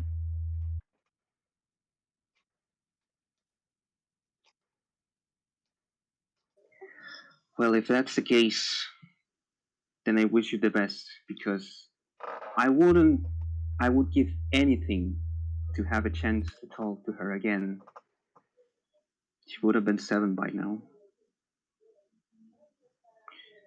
Anyway, I think this has been an eventful night. I guess I should be leaving. Please, your friend, the one that just got off, she's your friend, right? Yes. Okay. Would you please, I know that I will have to do it, but would you please apologize her for me? It's just that you understand how someone can get mad when they call your daughter a zombie. Dear, I think maybe you and Louise need to have a more calm conversation about it, and you can both apologize to each other about it. No, I know. Just I just don't know when we'll see her again. I mean, I'm not trying to like fan the flames, especially if you did hold your daughter in your arms. I can't imagine how much that hurt.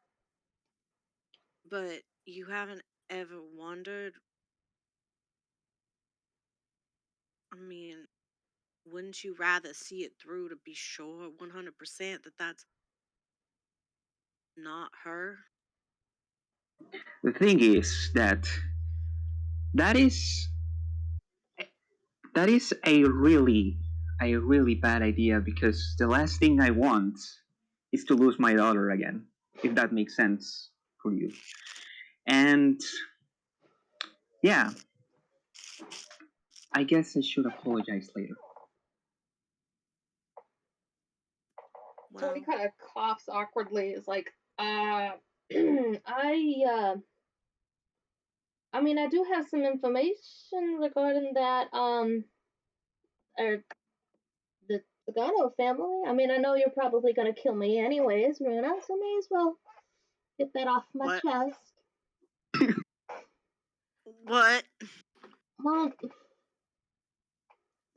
Tony. Okay. There, that little kid there, her name's Sophie. She was adopted. She's adopted. I don't know the entire details of it, but apparently there was an incident in a town, a little bit out of town, and there were incidents and stuff, and apparently she was still alive.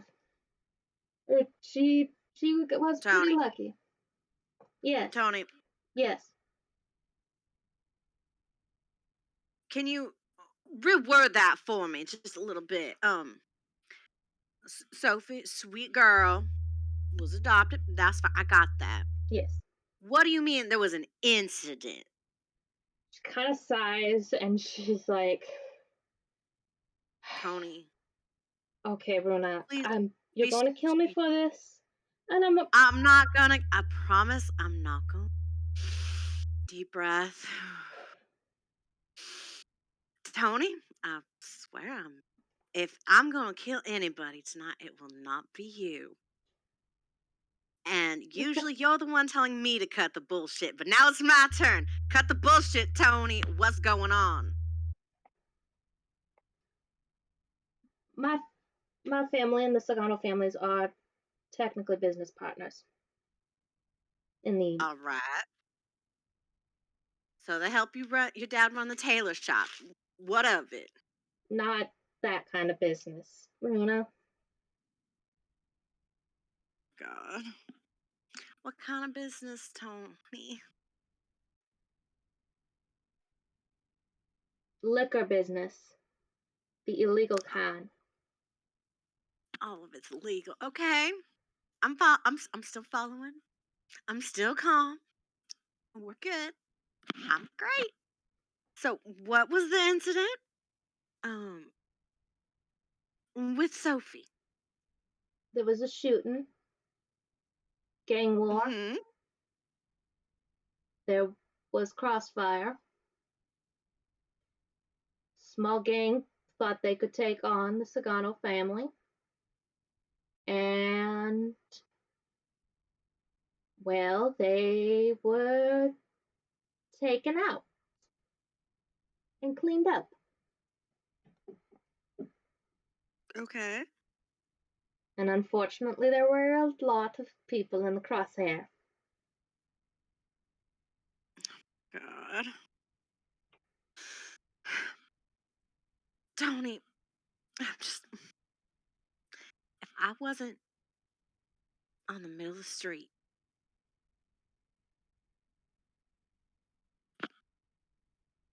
we need to talk. Real long and real hard later. Because I've never kept anything from you. Ever. And I've had a long night. And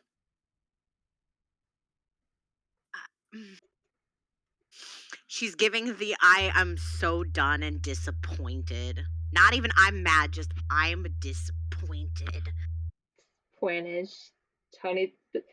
Tony's looking at you. She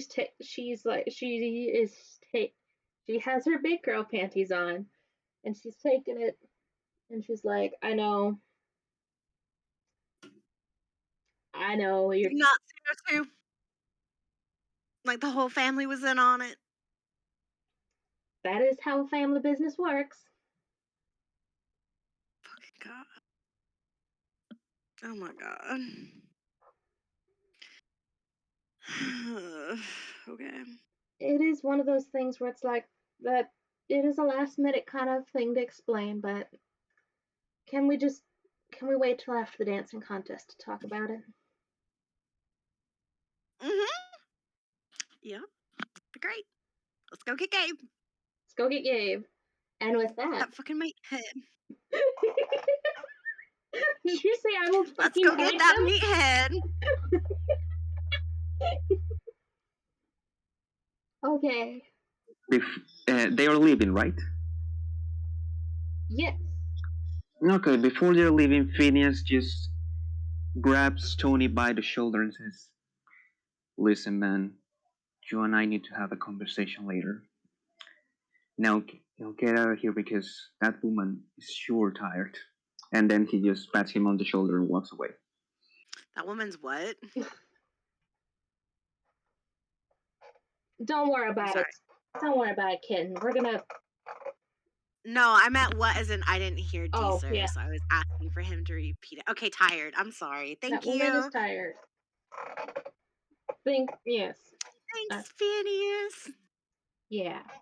So I guess with that we can go switch over to beignets. I mean, Tomb is in the bathroom right now. Okay. So I was gonna suggest we go to the... Oh no. Do I have to bring out the other voice now? Or we can go to beignets. Why beignets? We can skip over to beignets, or we could skip over to the gym. To the other voice. Ooh. Ooh, what? Why don't we do beignets and then the gym? Because I feel like that'll tie in maybe a bit better. Okie dokie. For what you have plans for. I don't know. Keeper Beth. Weave your tapestry of distressing lies and this is fine. Yeah, let's just go to beignets. And yes, Okay. Laura's leaving with Tony and Runa. Okay. And then Tony's gonna swing by and pick us up down the street. Yep. So we are with Louise heading down with the beignets. And Jack is following close behind. And away we go. Louise has hands in pockets and is just head down walking, trying not to be upset, not to visually show she's upset, because, you know, people like Phineas have always, and people like Phineas have always been around all her life. And you have to remember that, you know, people who practice voodoo also practice sometimes Catholicism at the same time. So it's like, I know where you're coming from, dude. You're not being funny. This is, you know, my city, my culture. I was trying to offer, you know, so she's trying to like contain everything and not cry because she knows Jack is following her. Does she look? Huh? Does she look like in a mood, or is she like steel face? Jack, I would like you to roll a psychology. I want to see if he can. I want to see if he can catch it. Jack's just like, she's fine. No. Please pass the psychology roll. That's oh god. Okay. That's an 83. Fuck. Yeah, she's fine. She looks up. She's kind of looking upset, but you've also seen her most of the night having a very frustrated look on her face. So you're not entirely sure if she's just pissed off throughout the entire night or if she is pissed off even more. All right. I don't have a map for this, so we're just Jack. Okay, well, as they're walking down the street towards the store, Jack's gonna probably, I don't know, wrap his arm around her shoulder and be like,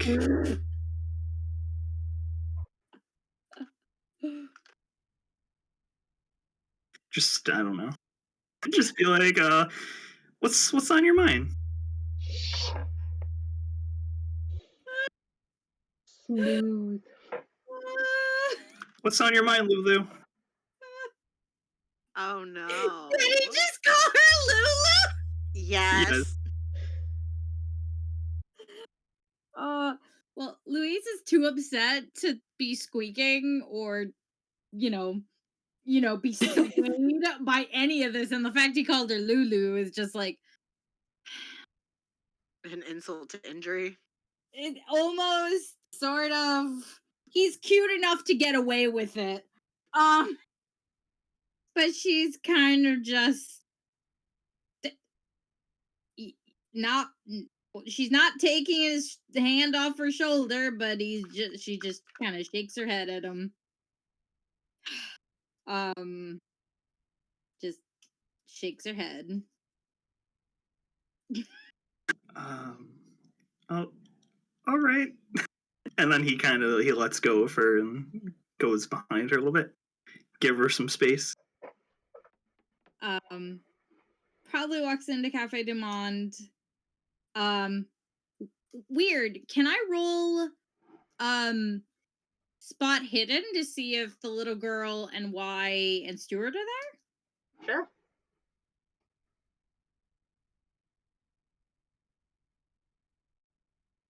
Beth? Yeah, I said sure. Oh, I didn't. Oh, we didn't hear you. Yeah. Can I roll a spot hidden to get all of the beignets? No. No! Oh my god, that was so solid. I want to raid that fucking bakery, dude. 27. Let's go. They are inside the bakery, and the little girl, she is she's kind of trying to. She's looking at the case, and she's kind of trying to figure. I've got a reference for you, by the way. Thank you. That would be greatly appreciated. You're very, very welcome. I started scrambling when you said that. That's why I was like, yeah, she's not really talking right now. I'm giving you... She's not talking because I'm looking for pictures of bakeries. Yes, it's the Cafe du Monde. Yeah, Cafe du Monde. Honestly, but... It's indoor and outdoor, so there's no cases, and literally the only thing they sell is beignets. So okay, beignets and coffee and whatnot. So it's the 24-hour beignet and coffee place. Ooh. Yeah. So all right. Yes, they're sitting at a table. They're sitting at a table. Can I? Louise did just walk into this store with a shotgun. It's early in the morning. It's early in the morning. It's too early for this. It's early in the morning, and also Miss Y is in there. Very well known. Okay. You know. Oh, Miss Y is there. It's all good. It's all good. Louise goes up to the counter and just orders what is usually Wolf's usual. So it's like 2 packs of beignets and a chicory coffee, probably. Okay. Or a cafe au lait. Cafe au lait. Thank you very much. And she'll probably look over at Jack and finally speak to him and be like, "You want?" I got it. Jack, do you want coffee and beignets? Yes. No? I can get them. It's okay. All right, suit yourself. I mean, I can. You know she's gonna buy you your beignets, right? I mean, Jack was gonna offer to buy her stuff. Oh my god! Oh my god! They're both paying. They're paying like triple the price of this because they're both trying to pay. So the question then, okay, so we have to roll to see who gives the money to the person first. Jack hasn't ordered yet. He's standing next to her. He's behind her in line. Ah, okay. Hands up. Single file, Louise. Single file. All right. I love this. This is gonna get stupid cute in a minute. All right, so Louise orders for Wolf, orders for herself, as well as a hot chocolate, and she orders for Jack. And an extra one because I'm working something out in my brain. So she orders just a bunch and she pays for it. All right. So then does Jack order? Go for it, Jack. So Let's see how many. Let's see how much like 3 or 4 dozen beignets and a large coffee cost. Well, beignets are, I believe, $5 for 3 at current standards. Back then, it would have been, I think, by cents. I'll take your entire stock. Oh my god, no, because no. I'm going to bet to deal with you. Oh my god, I'm sure it's under your spending level. You can just buy the beignets. Oh my god. Just buy an Quickly, barista. How many beignets will make this Lordy. How many beignets will make this woman happy? Well, how many beignets make this awkward? Oh my god. Well, Jack Let me just ordered... put it like this. Order a normal amount of beignets or Miss Y is going to get involved. I think he probably wants like 1 or 2 dozen at the very most because Wolf does like beignets and Luis also likes them, so he needs to get a lot of them for 2 people. And he wants a large coffee for himself. Chev, beignets are really filling. 3 will fill you. A big man like him, 2 is good enough. Okay, but then Jack wants at least like 3 or 4, so... It looks so small! You also heard Louise give her order, too, and it was a pretty big order. But Jack's dumb. I mean, Lord, I can't argue with that. Oh, God. Okay, he wants at least 1 box of beignets. Okay, so like 2 orders. Got it. And he wants his coffee too. Grab your coffee, sugar. No sugar in the coffee, please. Oh my god. Beth.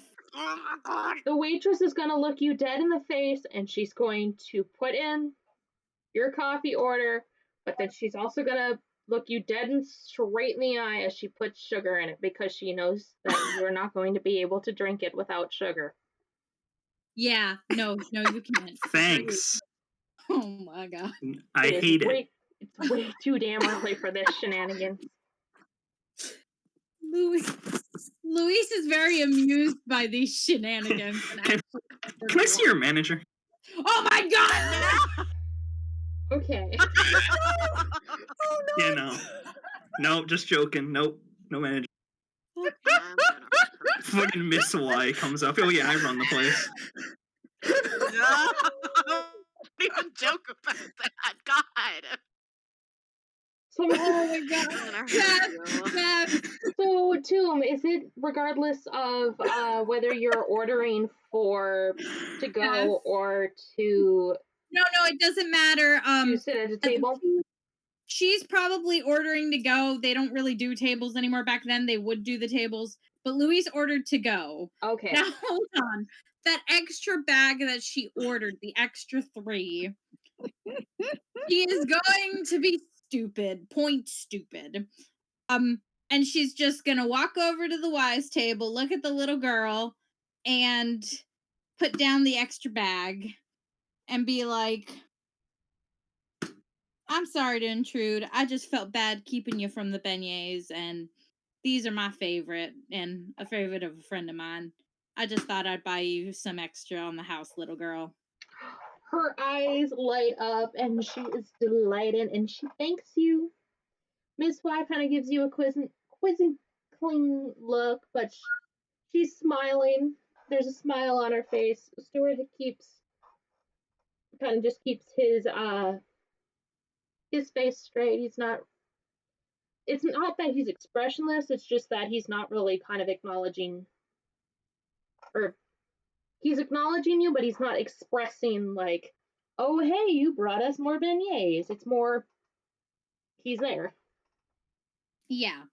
Can I roll a What would it be if I wanted to see if there was something like wrong with him, something spooky, like what? Psychology.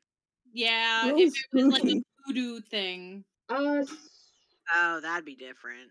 Yeah, That's I- probably a cult. Let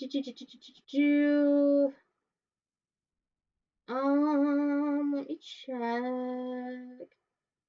Bum, bum, bum, bum, bum, bum, bum, bum, bum, bum. Mm-mm. I would.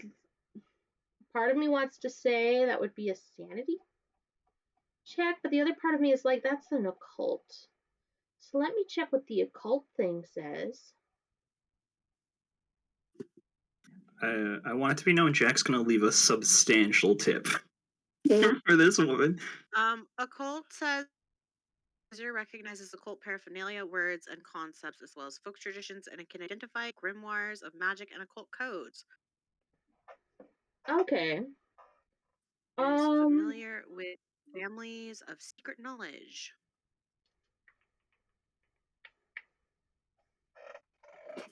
Okay, so that'd probably be more of a psychology. Mm-hmm. Okay, psychology roll. Okay. Dice. Just for your 28! knowledge, Beth, I always have our manual open. Yeah, so I can look it up for you. I've got. Thank you. You're welcome. 28. He seems tense.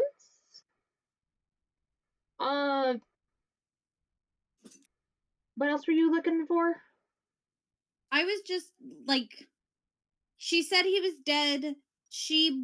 Luis's like background in voodoo, she's trying to see if she sees any signs of maybe this is like a reanimation. Like the superstitions say, like she's just No. Is something is this not a living person? No, there's nothing that says he's not a living person. Okay. All right. Well, Louise will kind of just, bow her head to the little girl and Miss Y and walk on back. And just look over her shoulder, make sure the little girl is happy with her beignets, and go back to Jack. Be like, did you get your coffee and your beignets? Yes, I did. Did you check them for a pulse? Shh, Jack, stop it. It's medicine 101. Come on. What do you know about medicine? Absolutely nothing. But I know to check for a pulse. I'll keep that in mind for next time.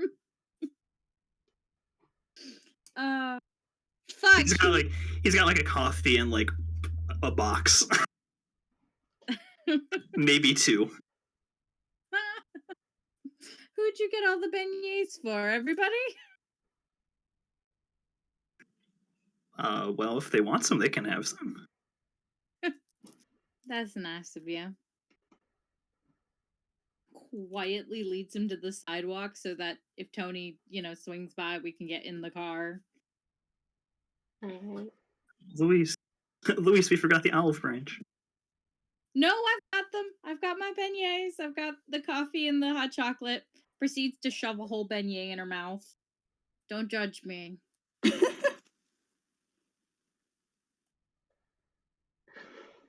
Oh dear.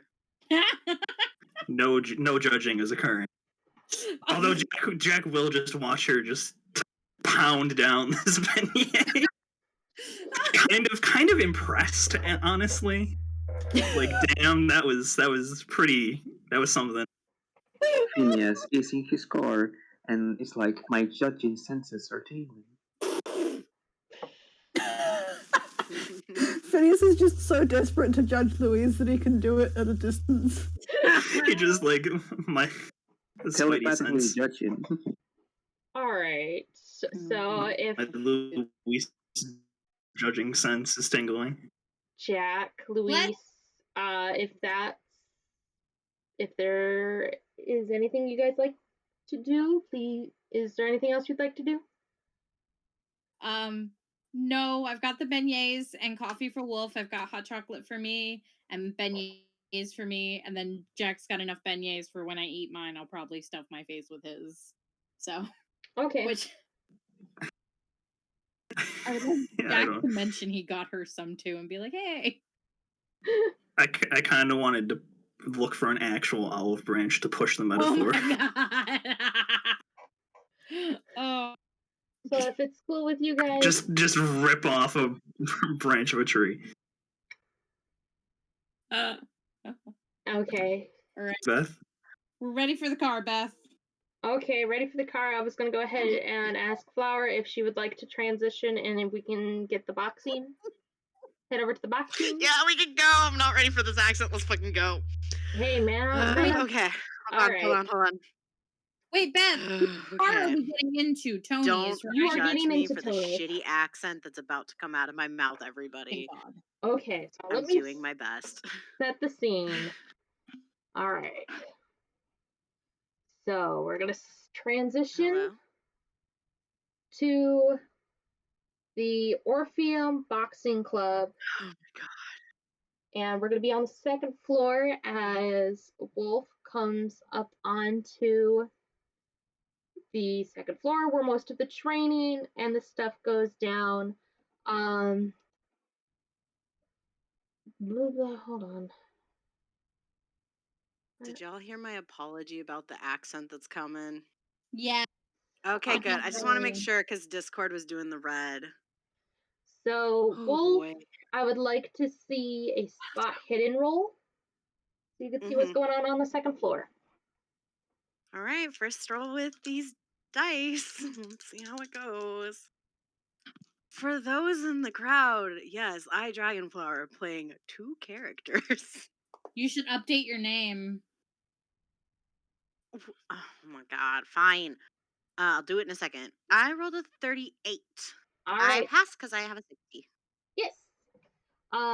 So what is going down is it is a relatively empty, like everybody's kind of being it's a relatively empty second floor. It's relative because it's like what, 5-ish a.m. Yeah, 5-ish, 5:30-ish. It's early in the morning. People are kind of scraggling in and partying for New Year's and New Year's Eve. However, you see over near the equipment, you see Gabe punching a punching bag, and it is clear he is getting out frustration, anger, and he's doing a lot better than what he's been doing recently. Interesting. I got my little bag probably in my duffel because I'm checking in for the morning. Wolf is gonna go over to kind of check in on him. And as he's coming up to Gabe, he will announce his presence with like a low whistle, just like wow. Hold on. Well, didn't expect to see you here this early in the morning. How you doing, son? Gabe freezes mid-punch, and he's kind of like, oh shit, I thought I was by myself. And he kind of sees you, and he's like, oh, Wolf.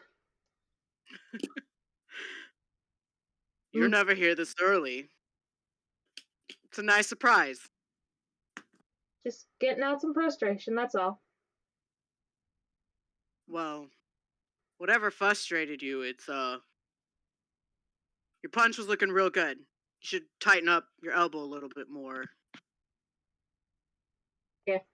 Yeah. All right. Mind if I use the one next to you? All right. He kind of scoots a little bit so you can. Yeah. You guys can match. Sports bonding. This is our anime sequence, guys. Our sports anime. Time to have a training montage. Wait. Some boxing knowledge. The very few that Tomb has. You can also spot him and hold the punching bag, right? Okay, so I have a question. Is this a speed bag or like a big one? Big one. That was a me thing. Sorry. Okay, then yeah. Wolf will go hold it. All right. Bonding. Thank you. You didn't label what equipment it was, so I don't know. Listen, I will fix it for next time. I apologize. Yeah, it's okay. Yeah, Jack, your head is gonna be the speed bag with that nickname. Yeah. He kind of plants his feet. He's got the bat. And he's ready and gives like a little silent nod. Go ahead. Oh my god, Jack, I'm gonna kill you. So, like, it takes a second to kind of reset and just starts going at the bag and stuff.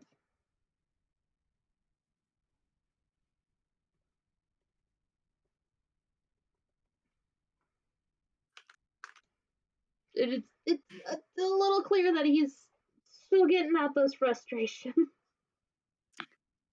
Wolf is not gonna say a damn word about it. He's just got like those very analyzing eyes where he's like checking the form, seeing where Gabe is being sloppy, where he can improve, because he's gonna like let him keep going a little bit till he can sense that maybe like he's starting to get Okay. Can at he least a roll a little bit spot hidden calmer. for me? Yeah. A 99. Oh. Mm. So it's in box, and for a second you think you see something fall out of Gabe's pocket. Something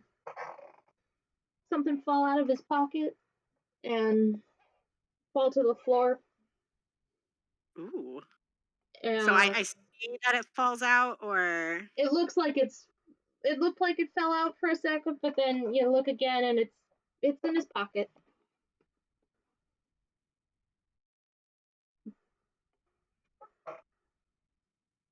But okay. It's like attack. It's not some. It's like it's a weird object to have in a boxing pant pocket. We'll just roll with it. Yeah.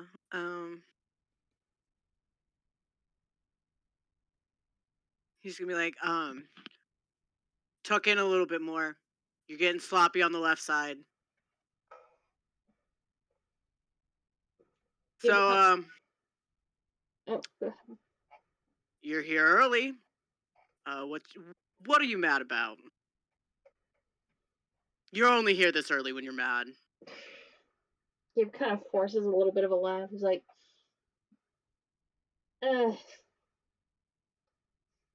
Cousin Snoop. Oh, the mud bug? Hey! The little wily mud bug, right? Hey! Damn right. He gives like the big bear laugh. I can't do it, so it's just a really deep, heartfelt laugh. It's like, she doesn't know how to keep herself out of other people's business, huh? Yep. Fucking shit. I mean, bitch is gonna get stitches. Anything you want to talk about? He kind of pauses for a minute and he's weighing the options and he's kind of like, it's hard to describe. Just, yeah. Is she planning with your Nana to hook you up with somebody again? Hey. I think she thinks she knows what's going on with me and whoever I'm seeing, if I'm seeing anybody.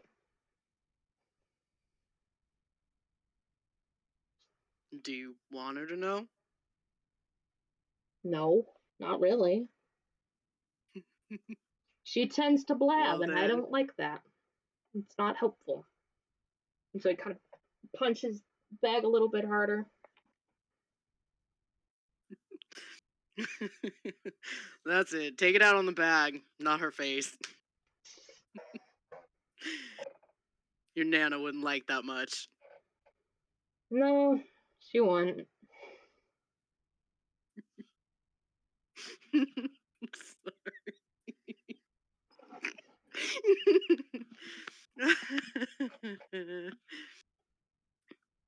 Well,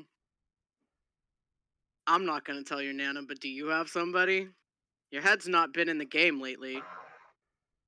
He freezes a little bit, and he's kind of like, it's complicated, Wolf. It's Complicated? complicated. And he kind of steps away from the bag, and he's just kind of, he's trying to figure out the way to word it.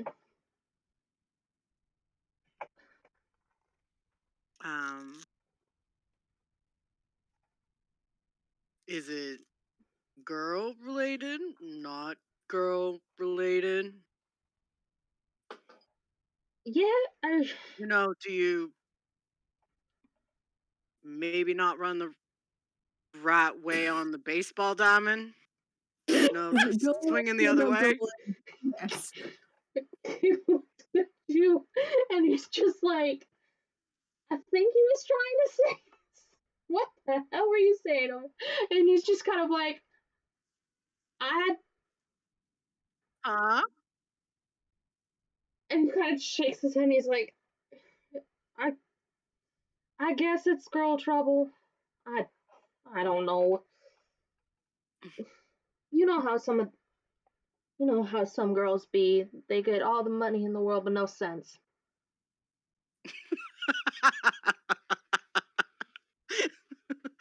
Oh, you got one of the fancy girls pining after you, huh? No. Gabe kind of laughs, like, yeah. You're not you don't fancy her? He kind of looks around, just kind of making sure that it's an empty gym, as it were. And he's like, she's a nice enough girl, but But your heart's not in it? no, I think she thinks that being around me will piss her daddy off. And I don't think she's realized it's not that. Well, honesty's the best policy. So, if you don't like her like that, perhaps you should break it off. Gabe And get your head back in the game where it matters. Gives him like a little pat on the side of his head. It's just like, back in the ring where it belongs. Hoping for a good fight from you.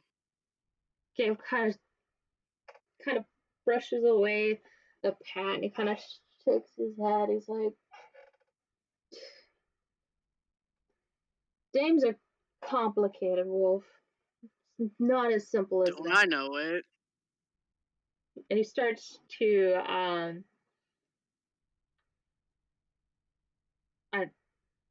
he's just kind of like, it's complicated. If only it was that simple.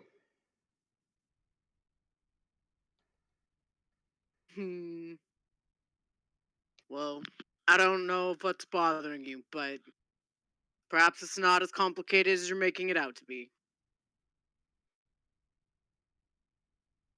Now, go ahead. Oh, go ahead, Beth. No, go ahead. I was going to have him say, now do an old man a favor, and you hold the bag for me. It's my turn. Gabe kind of laughs and he nods, and you two switch places.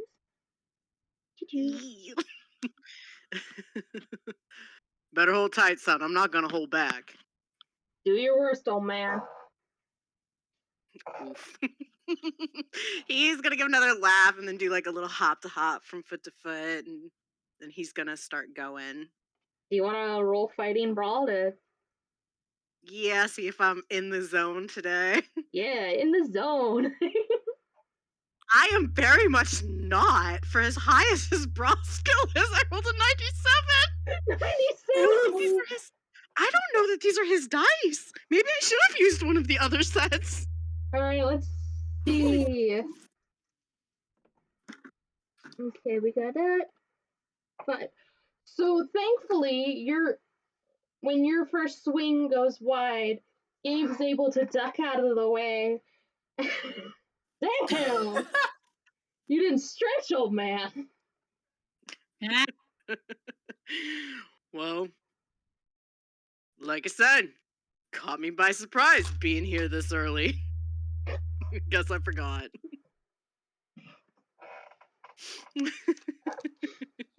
Gabe just kind Do of you want me laughs. to roll again? Yeah, go ahead, roll again. Oh my god, all my dice suck today. 32 this time. 32. You managed to get the next couple of strikes in super easy, and you guys kind of go about this for a little bit. Okay. Just the crew up. I guess yes. You guys are actually on the first floor in your lovely group. Phineas, are you with them?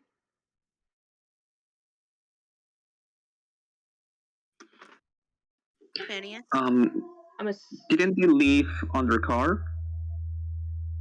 If you Well, we took our car. Runa and Tony and Laura went in their car. They picked up Louise and Jack from the beignet place. Did you take your cab and follow them? I guess for the sake of the story, I'm gonna follow them. I mean, you don't have to if you don't want to. Then I guess no, I was off. Okay. All right, so here we go. So Luis, Runa, Jack, Tony, Laura, and Gaston have arrived at the first floor. Go ahead and let's do a listen roll for me, Wolf. Dice. 64. 36. Okay. 53. Okay, give me a second. I need to check everybody else's because I was just. I didn't pass, Beth. Okay. Wolf didn't pass or Runa didn't pass? Oh. Runa, I assume that Wolf and you'll tell me when to do Wolf stuff. So I was actually asking you for do Wolf's then, and then I was going to do everybody else. But I guess. Oh, I'm so sorry. I misunderstood. It's okay. Wolf rolled a 58. Okay. Out of 45, so he didn't pass. Okay, oh he my didn't god, pass. I was actually looking at the. Hold on. Okay. Runa, listen, is at 50. Runa also failed. Okay. Both my characters failed. Both the characters failed. Congrats. Jack failed. Laura, what was yours? Failed. I rolled 53 out of 40. Okay. I got a 36. So you passed? Yeah, I passed. Okay. I have a 40. All right. So Louise, you hear the faint sounds of a punching bag and muffled conversation coming up from the second floor. Okay. Louise will probably lead the way and head up the stairs.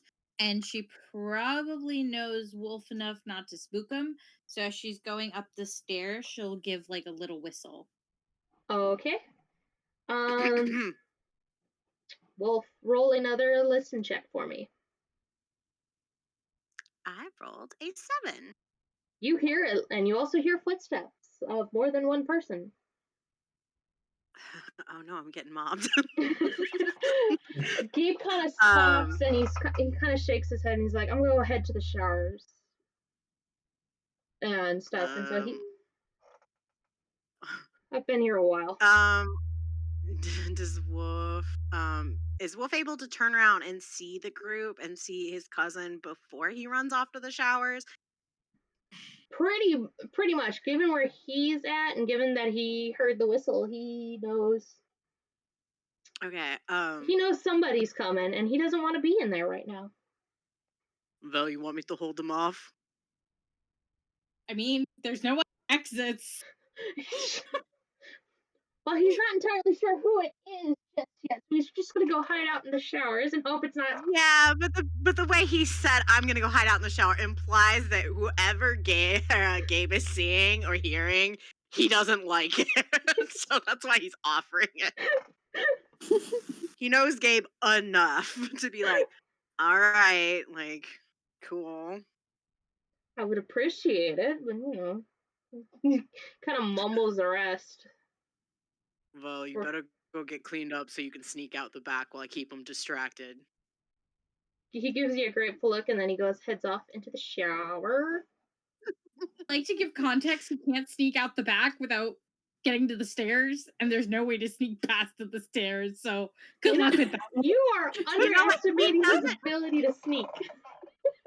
Also, he's very good at sneaking. We know he this. doesn't have to go unnoticed. He just has to get enough of a head start that you can't catch him. Oh dear. Oh dear. Okay, let me Well, do the group. Okay. You guys are coming up the stairs. Do.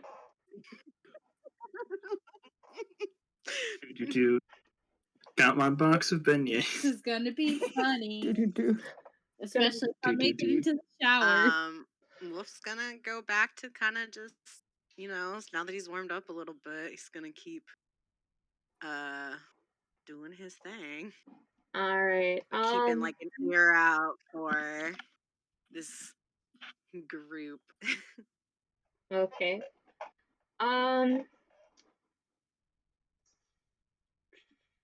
Give me a sec. Tony is going. Actually, no, not Tony. I forgot. Who would like to call out to Gabe? To Gabe or not to Gabe? Wolf? To Wolf. I'll do it. Because you have the peace offering? Yes. All right. Okay. Yeah. Let me know when you're ready for me, Beth. Go for it. All right. Hey, Wolf. Hey. I don't know how. Hey there, little mud bug. Oh, yes, you do. Been a while since I've seen you outside of your store. Yeah, it's been a while. I brought you some beignets and café au lait, your favorite. What do you want? I want nothing from you, my friend. He's got like his gloves on still. He's just like, I just wanted to offer these up and, express my condolences. Condolences. Condolences. Yeah. I mean, she's in the hospital. Who's I in the thought hospital? I feel like Mudbug. Why did you bring me coffee and beignets this early in the morning? Well, one, that's polite. 2, I'm looking for Gabe. And 3, Lady Songbirds in the hospital. Oh my god. He straightens up real straight. Crosses his arms. He is giving. This man looks just like a ginormous bear at this point. He's got like these big old sideburns. His like bushy brows are creased in the middle of his forehead, and all of his wrinkles are really on display right now as he's just very sternly staring down at Louise. The Lady Songbird's in the hospital. Tonight. What happened? Yeah, you didn't. It's so at midnight. all the singers and dancers, apparently in New Orleans, just lost it and lost their ability and just lost their sanity. Lady Songbird, they had to break down her dressing room. She overdosed. What? They got her to the hospital. Yeah, they got her to the hospital. Tony, you have not told Tony this. Oh. What the fuck is Runa, I mean, why do you think I was worried about Runa? Why do you think I didn't let Runa leave the speakeasy? Runa had a hysterical fit too. And I mean, sorry we didn't tell you, Tony. It was real embarrassing. Like, I mean, I did kind of warn you on the phone, but yeah. Tony's just like, okay, Mr. push me to Barker, the side. Mr. Barker, I did hear that they did get her rushed to the hospital, and I think she's doing all right, but I'm really sorry that this is how you found out. And Wolfgang is going, his facade's going to break for a minute. He's going to slam his fist into the equipment. Beth. Do you want me to roll a fighting brawl? No, not with her dice, how they're rolling. It's probably for the best. Yeah, you don't really need to do that. It's just kind of a... I rolled a 33, so I passed regardless. You passed regardless, alright. He gets that one good hit in. Yeah, he's got that one good in. Tony has just got it. She has shoved this new information to the side, and she's like, we just need to know where the hell Gabe is right now. Miss Savoy has requested his appearance, and... Why do I give a damn what Miss Savoy wants? Because she's rich. Her father's promoter. I don't fucking know. I don't like to lose my job. I need to find him. Gabe was here. He went to go shower, and I'm pretty sure he's already left. So I'm gonna go. I need to go make a phone call. Okay. He is going to take the beignets and coffee from Louise. Okay, thank you. Louise is holding them out. Like, he has ripped his gloves off, shoved them under his arm, and he has like snatched the fucking beignets and coffee from her hand, and he's just like, to the offices. You for the beignets and coffee. There we go. He has excused himself. Louise runs to the showers. Louise, where are you going? Louise is running to the showers, and she is before she goes to the showers, she's going to the lockers to take his clothes and hide them.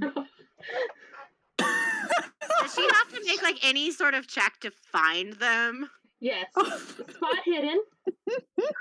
Louise, what are you doing? Oh my god. Like, would you be hiding? It is a 16. You find his clothes and the kind of... You find a shirt and you find, like, you find a shirt and you find his regular dress clothes, or regular everyday clothes. It would appear he did not actually take off his boxing shorts, as it were. That's fuck. Whatever. She hides those clothes. Jack, go in there. I'm not going in the men's locker room. That's gross. Don't fucking Jack. Louis. Okay, Jack goes in. Oh, God. Jack goes in. Still carrying a box. Huh? Still carrying a coffee. Oh my god. Still carrying the coffee and the box of beignets. Oh, Tony's following after, so. Runa is not going in there. She's like, no, this is a gym. This is a locker room. There are probably men disrobed, and that is uncouth. So she's just like standing outside of the door. Yeah, I know. Runa is just like with Runa. Runa is just like one hand over eyes, avert gaze, like I do not see. She's like, Laura, do you think maybe we should go check on the wolf and make sure he's okay? Or do you think we should I let him have guess. his moment? I don't know how well do you know him? I'm a stranger. I feel that would be awkward. The most I know about the wolf is that he's very good at boxing. And I've seen a couple of his fights, but other than that, like, I don't know him. I think Louise might have mentioned that he's got some sort of history with their nana, or like is an old family friend, maybe of her uncle or something. I don't know. I don't know him very well. Maybe we should just stay here and, Yeah, I think we should leave him to it. I just can't. Oh my God, Louise. Okay. Louise will look at Tony and stop her from going to the showers and be like, I need 10 minutes. Family talk. Please. 10 minutes. Tony looks. Does that include me? Huh? Damn Does right that it include me? You are not family. Yeah. Yes. Tony So looks at Louise her will watch. then go to. Tony looks at her watch, Huh? and Damn. Tony looks at her watch and is like, "All right, 10 minutes." Not a second later, and she will. Okay. She will stand in front of you, Jack, and she will make sure you do not go in there. Wait. All right. Here we go. Wait. Take a good luck beignet. Yeah, good luck beignet. I think Louise should take the good luck beignet for fucking. I don't. Gabe's pissy at her. Is she like fidgety now?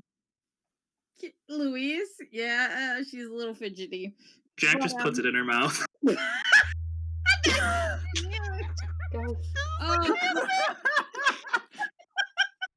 Louise squeaks and just eats it before walking towards the shower. Oh God. That was fucking cute. God damn it, Jack. Okay, so she walks to the showers and just full blown walks in. Gabe.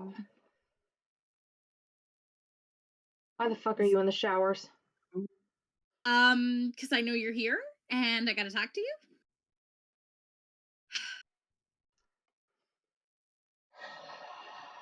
Listen, I read the letter and I misunderstood it first things first. And I'm sorry I read the letter. You just need to understand where I'm coming from. I didn't know what was going on. I'm worried about you. Listen, if you want to date Mr. Y, that's all on you. I will be so supportive. I'm just really, really glad that you're not selling your body to him for money. That's a real point of concern for me. But Miss Y had to fix that. That's what I thought. But she corrected me. I learned. I can learn, Gabe.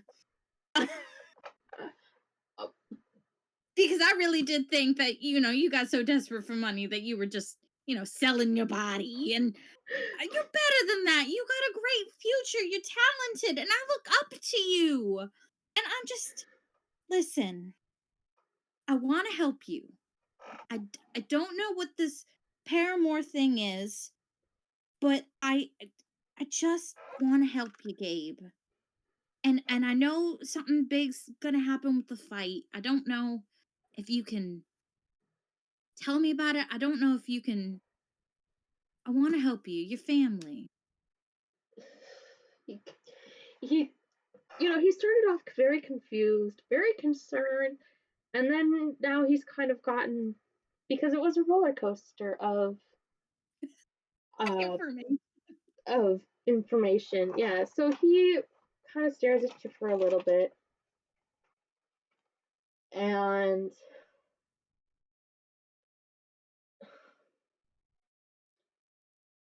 he's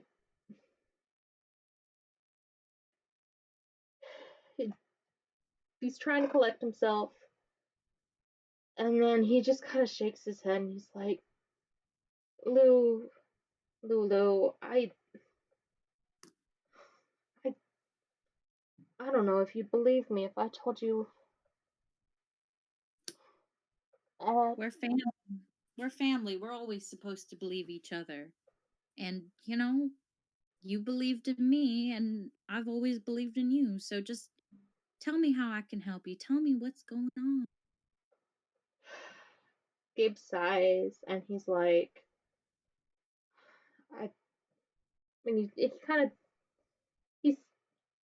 I'm assuming there's benches in the shower or something. Oh, I would assume it was probably just like a room full of shower heads and a drain in the middle. Yes, that's what the room is. Okay, well, that's been... Well, he's There's not no wheelchair sit down. access in the shower. Huh? I mean, you could go in the next room over. Maybe he leans on the sink. I mean, he can lean on the wall. Yes. Sure. He leans on the wall, and he sighs, and he says this in kind of a whisper, because he doesn't know who else is in the room or within listening distance. And he's like, I don't want to disappoint anybody else. I know. But Jean... Does Jean Savoy ring a bell at all? Do I roll a knowledge? Yeah. Okay. Wow, that was a weird time to disassociate brain. Dang, I need to be paying attention. 20. I rolled a 20. 20. You know that Jean Savoy is a very well-known promoter for boxers. You know that he's part of the Savoy and the Lamar family, so they come from old money. You also know that there are a lot of rumors that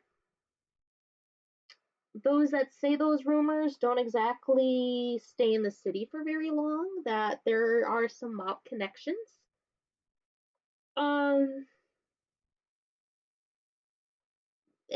that's about, and you know that is Nicole's father. Okay. So I'll respond to Gabe and be like, yeah, I know about them. What about them, Gabe? He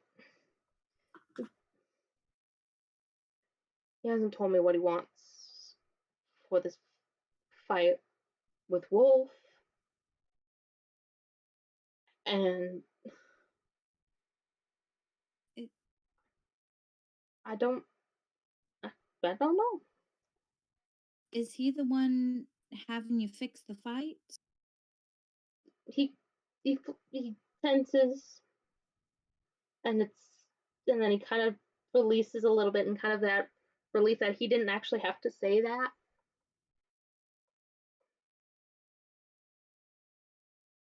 Hey, the family knows about that. We ain't said nothing, but we get it. We know times can get hard for you, but It's not that. He needs he keeps starting the sentences and kind of shake and stopping himself, and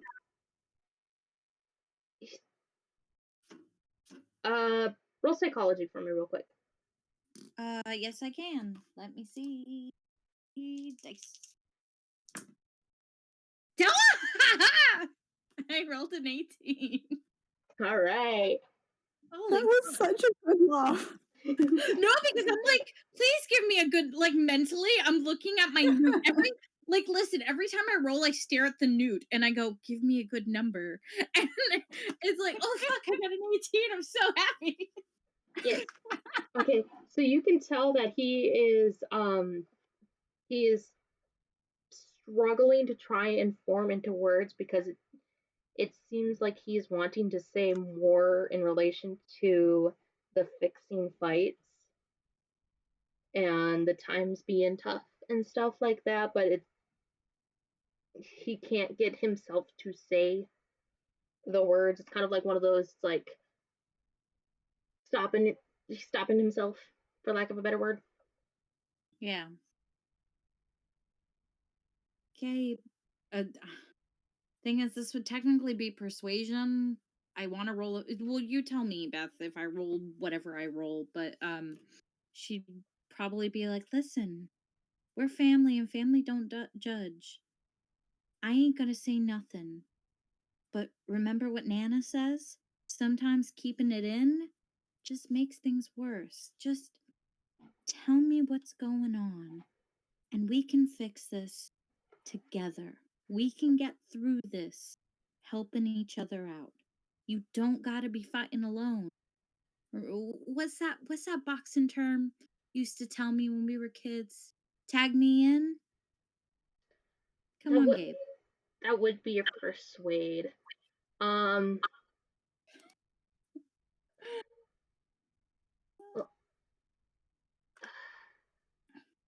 Lucky Newt.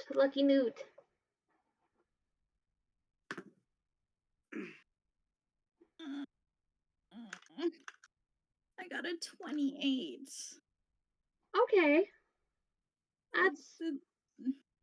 I needed to roll under a 10. Thing is, there's no way to roll under a 10. Well, I can't say that. I rolled an 8 earlier. So what I'll do, I got this. So it's hard to tell whether or not he fully believes what you're saying. And after a couple minutes, he kind of sighs and he's like, Lulu. Beth, you've cut out again. I know. We can't hear you. Dang it. OBS is doing the thing. Hold on. Oh, gosh. Damn it. Okay. Are we back? Can you hear me? Yes, I can hear you. All right, cool. I thought it was me. That's why I dropped. I'm sorry. It's okay. My computer is starting to do weird Cthulhu things. Discord. Wow, what a day. Are we recording again? We're still recording.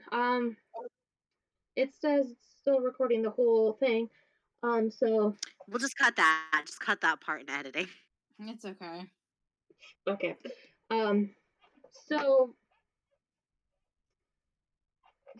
I'll start from where you rolled a 20. Gabe doesn't look like he totally believes what you're saying. And after a couple of minutes, he kind of sighs and he's like, Lulu,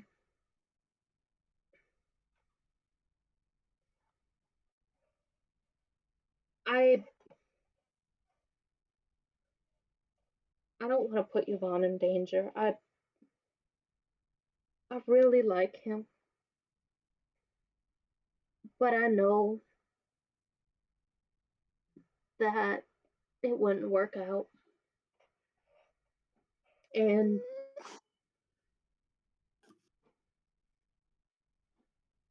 I know, like, even if Nana proved, it's kind of shakes his head and kind of waves it off. And he's like,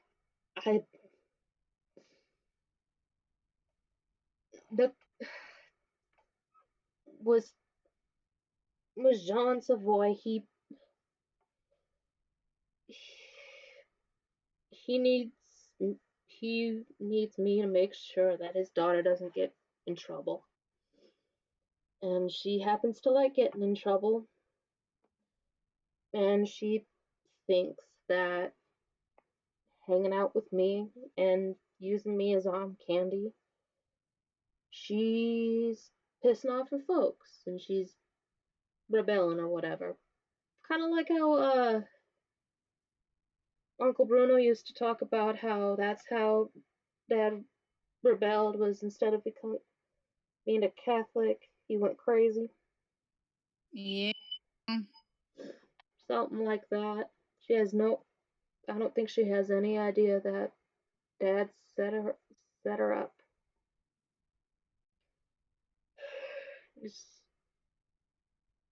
Just kind of shakes his head and he's like, I don't know what to do. Well, I know what to do. I say you do what you think makes you happiest. We ain't got but one life to live, Gabe. You can't be sitting here being a girl's arm candy forever. You like Yvonne, even though I'm super sus about them right now. It's just kind of looking like just like, really? Listen, he ain't done no wrong to me yet. And you know what? If y'all gotta meet up at my speakeasy and go borrow my room, just don't make a mess. Just His face goes red. He's like, shut up. I'm just saying. And listen, it'll be fine. I'm just, I'm really glad that a paramour isn't you selling your body. And something like this can be fixed. And just, I'm glad this doesn't have to do with the dead siblings, and this doesn't have to do with the Runa freak out. I'm Dead glad this is siblings? just. Oh yeah, okay. I'm sorry. We're having a nice moment. I just. Maybe y'all take it out of the showers. No. No. Oh, our friend thinks that Stuart's her dead brother.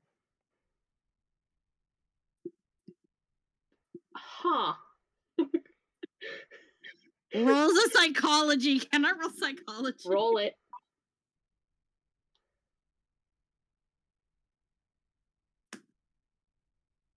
Oh, I rolled a 50. Oh no, that's not good. That's a fail. I know. Oh no. I think you look at him and it looks like he's just trying to grasp around what you just said regarding dead sibling. What? Like, I thought I was insane. So Louise will reiterate and yeah, it's really strange. And I ain't never had to deal with the party boys before, but to hear them in your letter tonight, and then to see one, and then for her to say it was a dead sibling, and then the little girl, Sophie, that hangs around Miss Y, another person that was hanging around us, which I think I kind of want you to beat up, but that's besides the point. Said it was his dead kid. I don't know what's going on there, but I'm really glad that what's going on with you is just normal. I mean, you don't know anything about this party boy, especially since they were in your letter, do you? No. Roll psychology again. Roll it, but it's at half. Okay. Just as disappointed too. I rolled a 20. I hate my life. For a brief second, it looks like he might know something, but there's that part of you that's like, nah, not Gabe. What would Gabe know? No. Gabe, brain cells? No, he had those beat out of him a long time ago. Pretty much. He just kind of, it's like, no. I mean, what? That's ridiculous. And he's like, Sophie, well, from what I understand, Yvonne's dad and knows and lying. Well, I'm about, okay. Or would you like me to continue? So go for it, Beth. I'm sorry, Tomb is annoyed.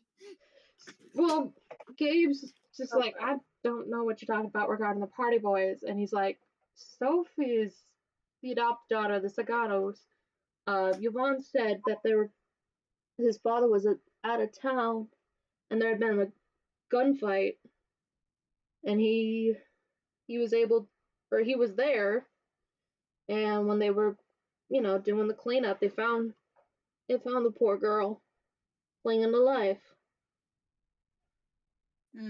And see, my friend, I'm probably gonna call Louie about it later, but I think it might be some voodoo. Maybe a shaman's been messing with the dead again. You know how that happens sometimes, or yeah, just an average Tuesday.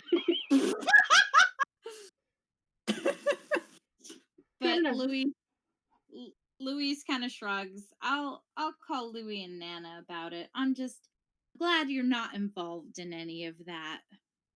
He nods. I want to catch him alive, but I'm not gonna roll again to just fail. He just kind of nods and he's like, all right, cousin hug or something. Cousin hug. Cousin Noogie. So do you want me to get you out of meeting the Savoy girl? Because I'm holding back Tony in the lockers, who's trying to drag you. Tony's in the men's locker room? Yeah. Ain't she what? Gabe, I'm standing in the shower. You're you, though. Rules are merely a suggestion for you. Tony's that. Don't they know that Tony's a girl? I mean, everybody knows Tony's a girl. I'm just saying, the door is a suggestion. Should have took 2 beignets and just shoved one in his mouth as well. No talking on the beignets. Oh god. Well, stick a beignet in it. Do you want to figure out a way to get out of dancing with Miss Savoy? He kind of shrugs. Do you want to go and I figure out a way to get you to dance with Mr. Y? His face starts to flush and he's like, don't you even start with me with that. Hey, I'm gonna get you that dance you deserve. Like, his face is red and he's glaring at you, but there's a little bit of a smile on your face. On his face. He's like, you're a pain in the ass, Lulu. Yeah, but I'm your pain in the ass. Hey. Hey. He's like, oh, we'll think of something, because it's not fair to Tony. Get the wrath of the frickin' Savoys on her. Yeah. So let's go to the dance for Tony's sake, but I'll get you a dance with Yvonne.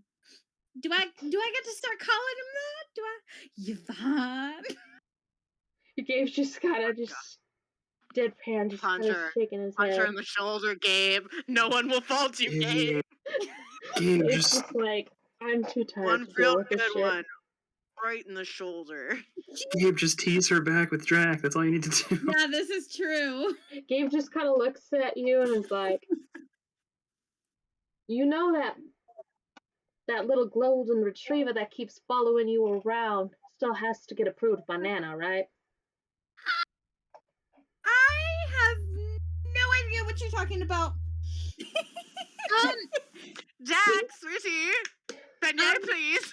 Don't punch him, by the way. He's in the locker room, too, with beignets for you, as an apology for, earlier. He just kind of shakes his head. He's like, all right. For your sake. Well, she just messed up. For your sake, I'll agree to that. And he kind of pushes past you a little bit to head over to the lockers. Oh, man. And get a beignet. He's keeping those beignets away from him. Gabe's just not even gonna bother dealing with you, Jack. It's like... He's like, no. They're for Louise.